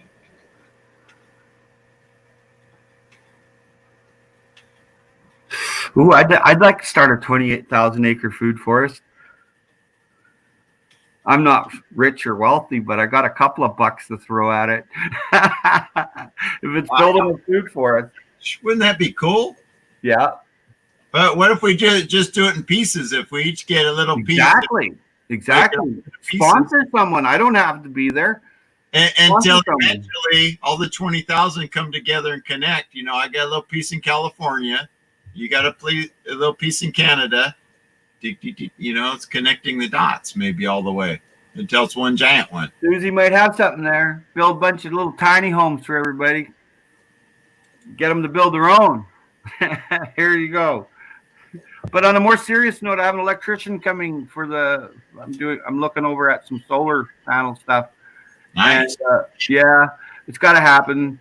I'll be on solar by next year this time fully.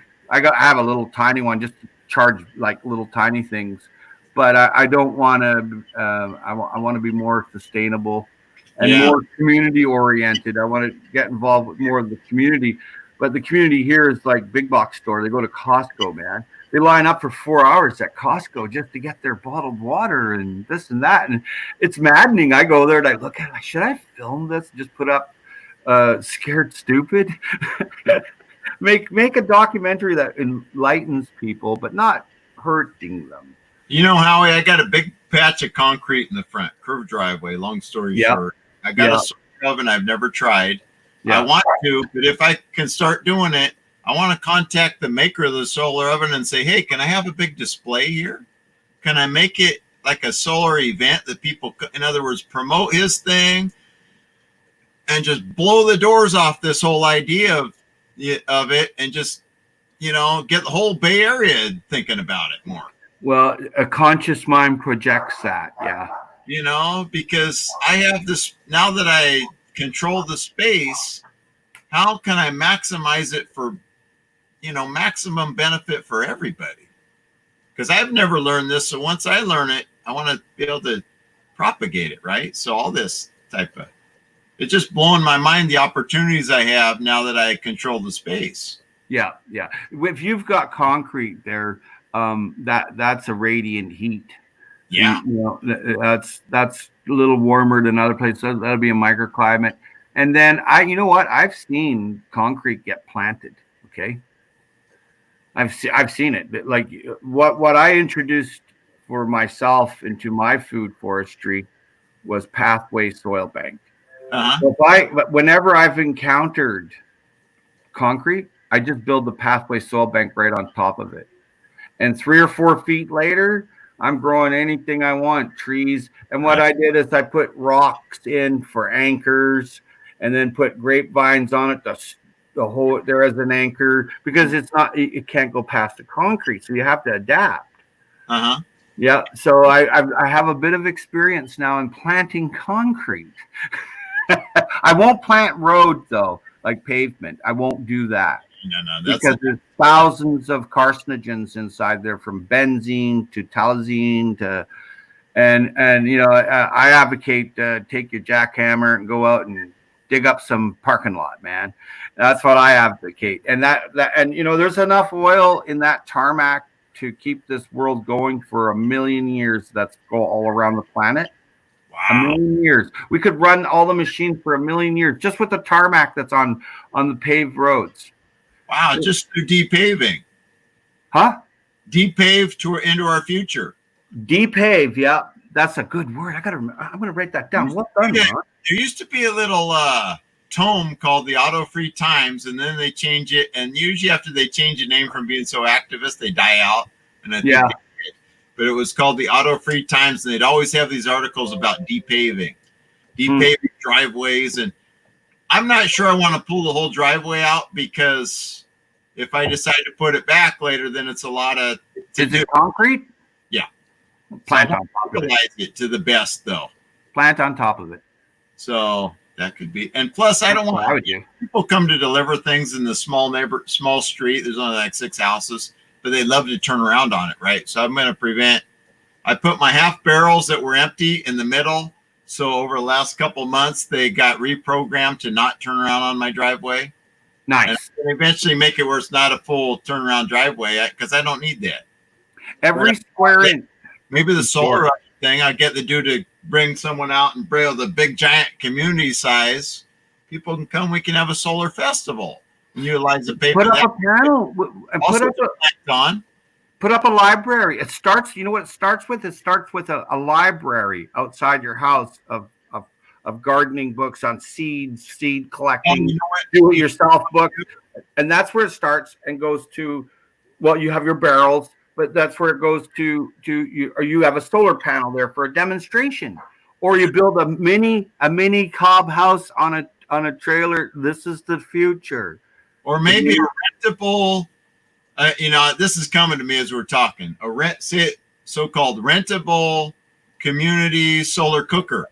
And you give me a deposit, and if you're supporting something good, you can take it and use it for some community festival and bring it back. That's a wonderful idea. Because it's all about the more I'm going to write that down again. That's 2 today. Well done. Because I can't do it all myself, but I can propagate these ideas and these sequences but also I want to have the permaculture archive.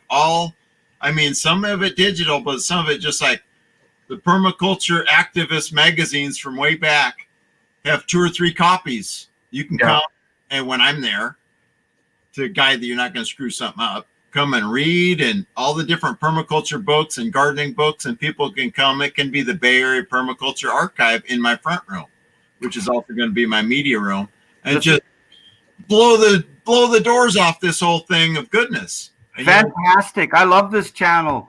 I want to rate it. I want to raid. Susie says she wants to see you get raided, Ron. Yikes! Raided by Greenies. I have to go. I've got an electrician coming, and I've got 3 other people here baking breads, and I got a lot going on. Ron, it's been a pleasure as always. And Susie, it was a pleasure to see you too.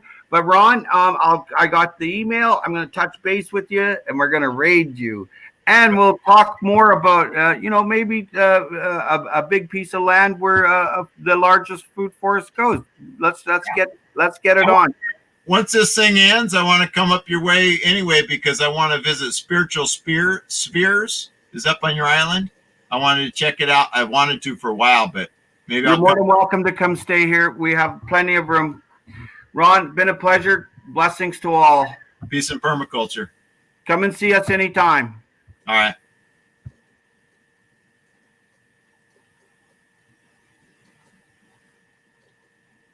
Are you going too, Susie? Oh, you meant to Howie. But yeah, those are some of my ideas. We need to build this thing out to just make things better for everybody. It doesn't always have to be about money. Maybe it can be about not having to spend money on things and making it better. I see all the cool things that you and Bill are doing where it doesn't cost you a lot. You're just recycling. What was that thing you bounce on? Anyway, things that you find and you recycle, like the pool ladder and things like that, and encourage people to like, hey, why do we have to buy things to do everything? Why is everything just about economics? So about us working harder to spend more. And these are some of the ideas I've shared that I've been holding on to and propagating in my own brain. I definitely want to have the gardening and permaculture and sustainability and all this archive at my house. And I don't know the keys to making it all happen right now, but I want to make it happen. So I'm pressing forward. And of course, I wouldn't mind monetization on the channel, but it's not my main aim. Monetization will only help to build up the Pacific Permaculture Institute more and maybe quicker. But that's, oh, you left. Susie left me. I talked your ear off, I think. I'm the only viewer. I'm viewing myself. Let me put some more banners.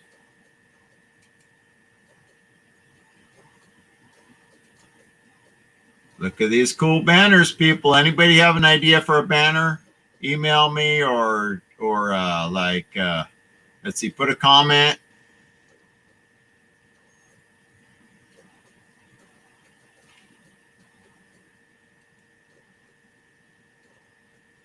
I bet they do when they see it in person and feel the vibes. They feel all the good vibes of the food forest.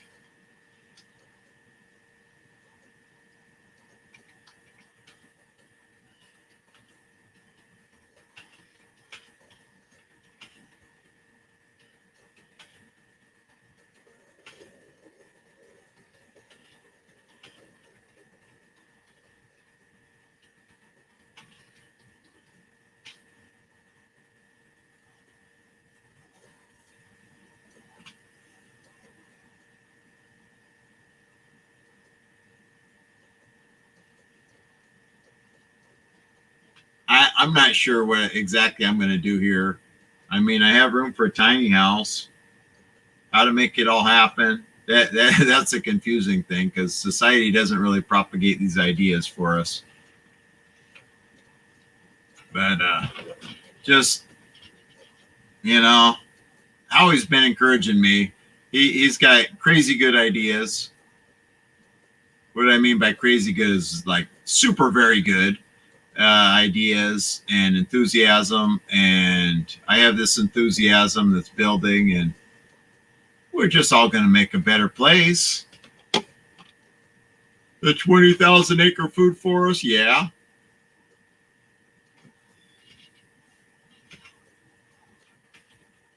I don't blame you not wanting to cook for people.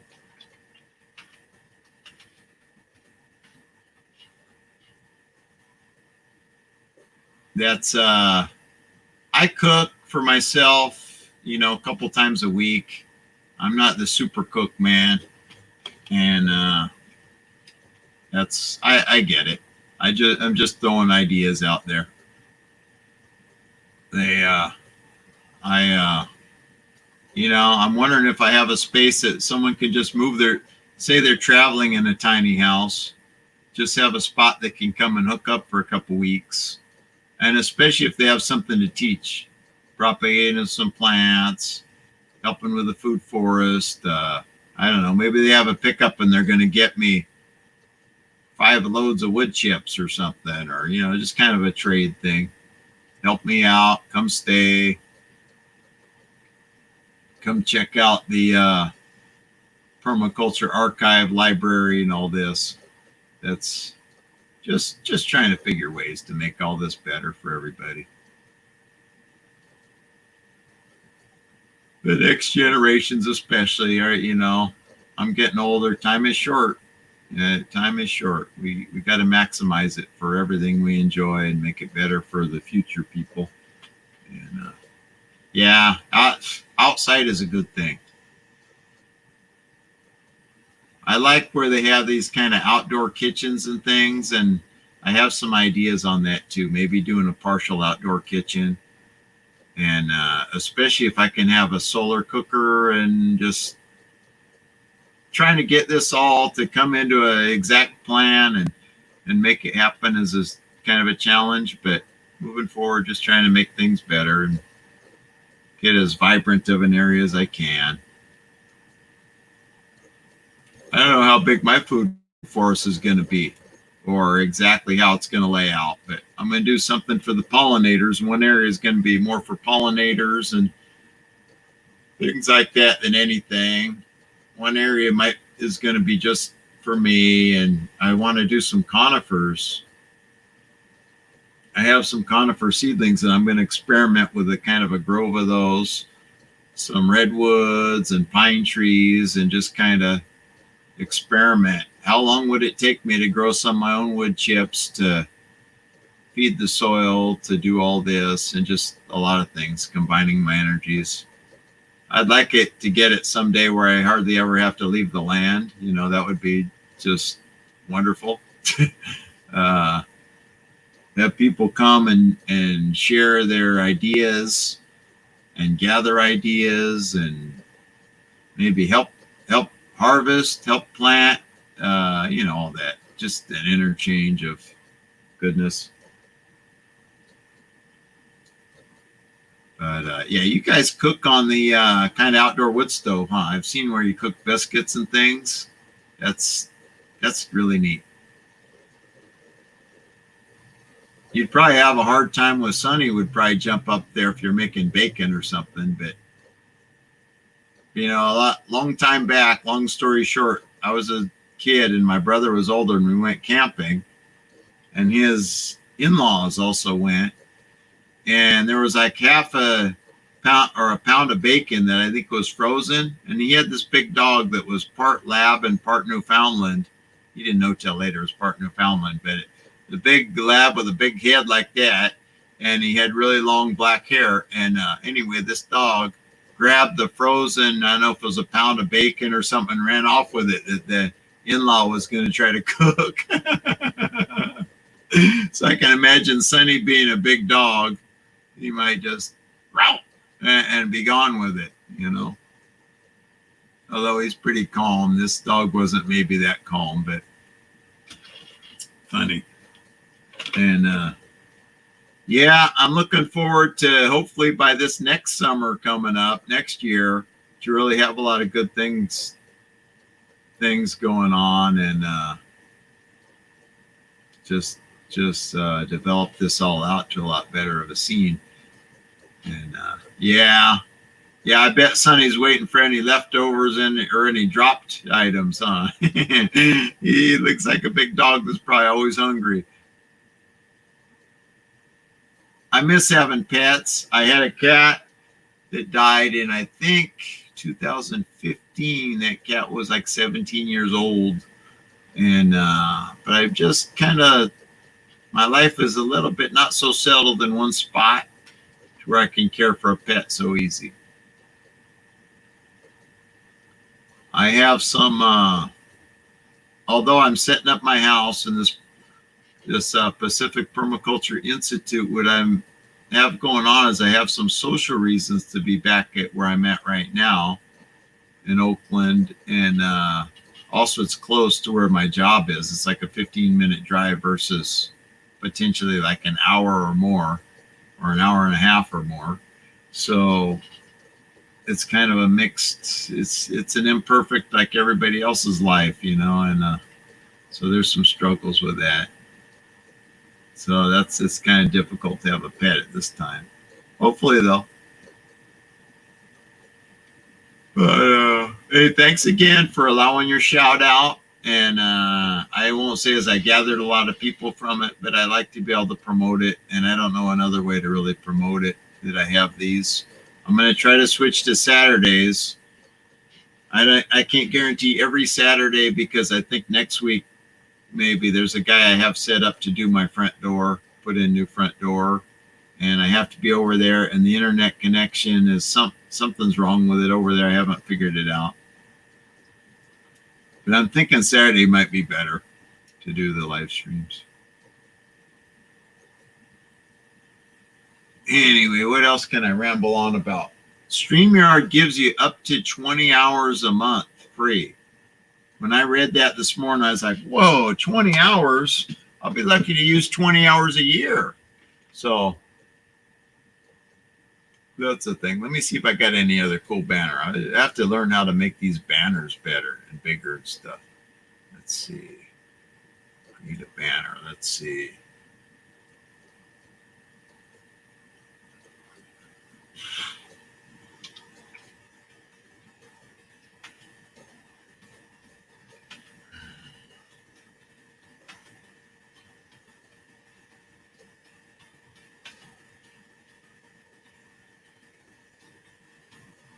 You'll like this one, Susie.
How you like that one? How you like them apples?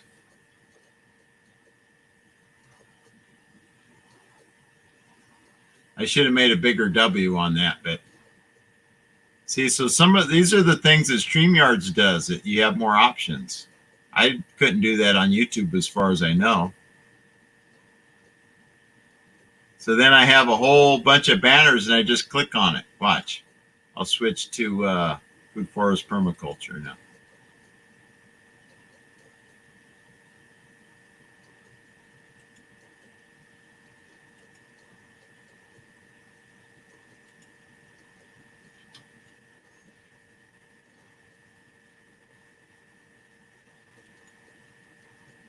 So then when I want to show it, I just click on it.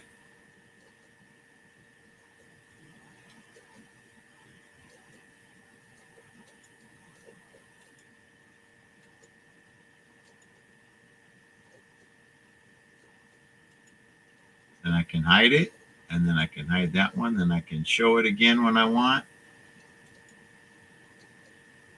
Uh-oh, I did something wrong. Click on that.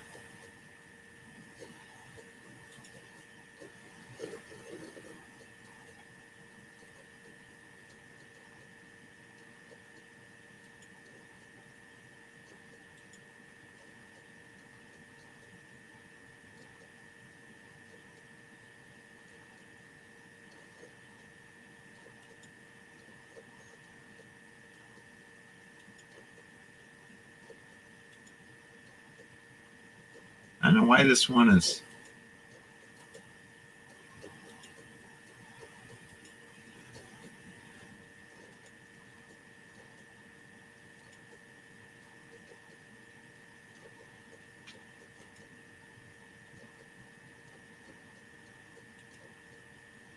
So yeah, those type of things you can do.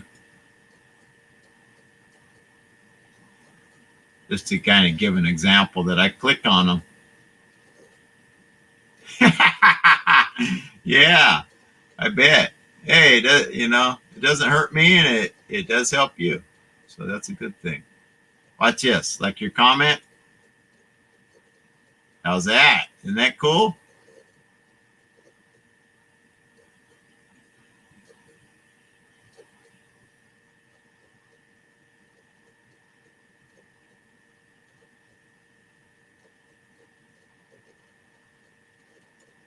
Okay, share talent. Things like this. Whatever comment, I can just post it on there with the StreamYard thing. I'm really impressed by it.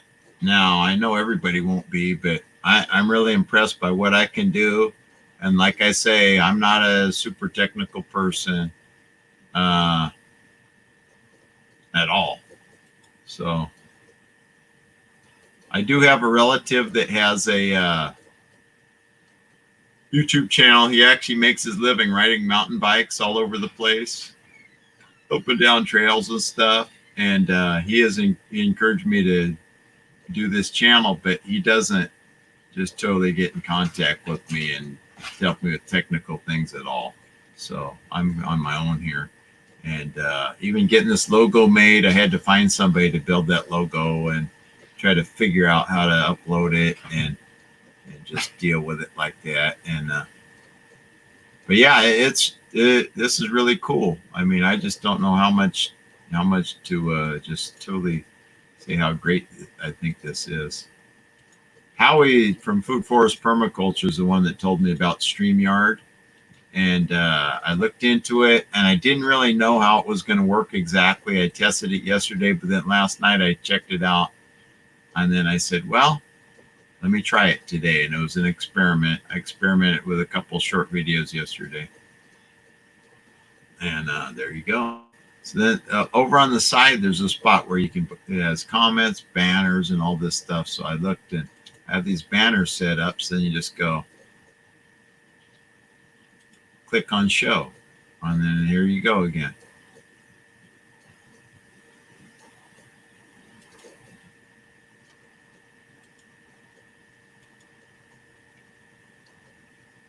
Or then I click hide and it stops. And I click show on this other one. For some reason, I ran out of ones that can be ticker ones, it looks like. So I'm going to delete this one, this other one, because it won't do the Food Forest Permaculture as a ticker, which is the one going across the bottom.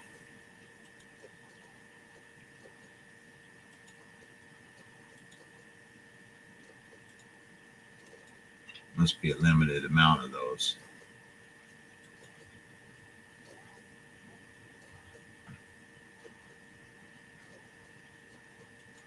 And then I don't know if you saw when I was here, and let's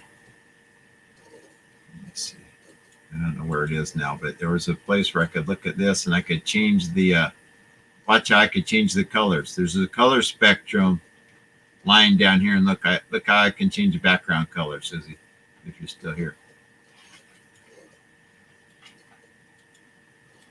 I'm just going across a color line that's a color spectrum and clicking. It's that simple.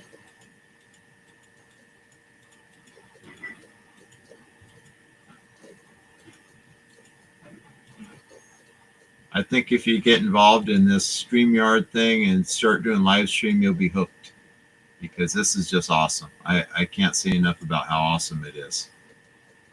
It's very impressing.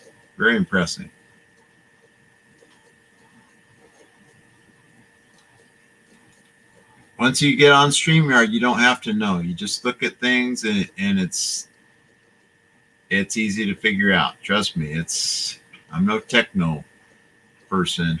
I didn't get a college degree. I only have a high school diploma. That's me, high school diploma. I wasn't an A student. Okay, so anyway, it's very, very easy to figure out.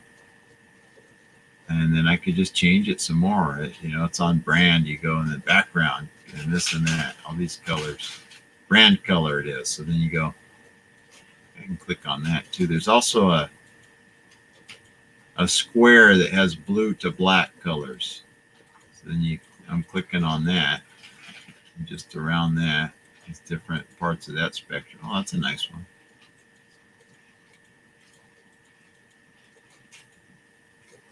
That kind of thing. So with that, I'm probably going to say have a nice day, because I'm kind of talking on and not really talking about much here. And if you can, look into StreamYard, look into doing a live stream. I think it'll benefit your channel greatly. I second whatever Howie said about how great it is and soothing, and it's just good to watch. And you have a great following. Everybody would be happier if you do that.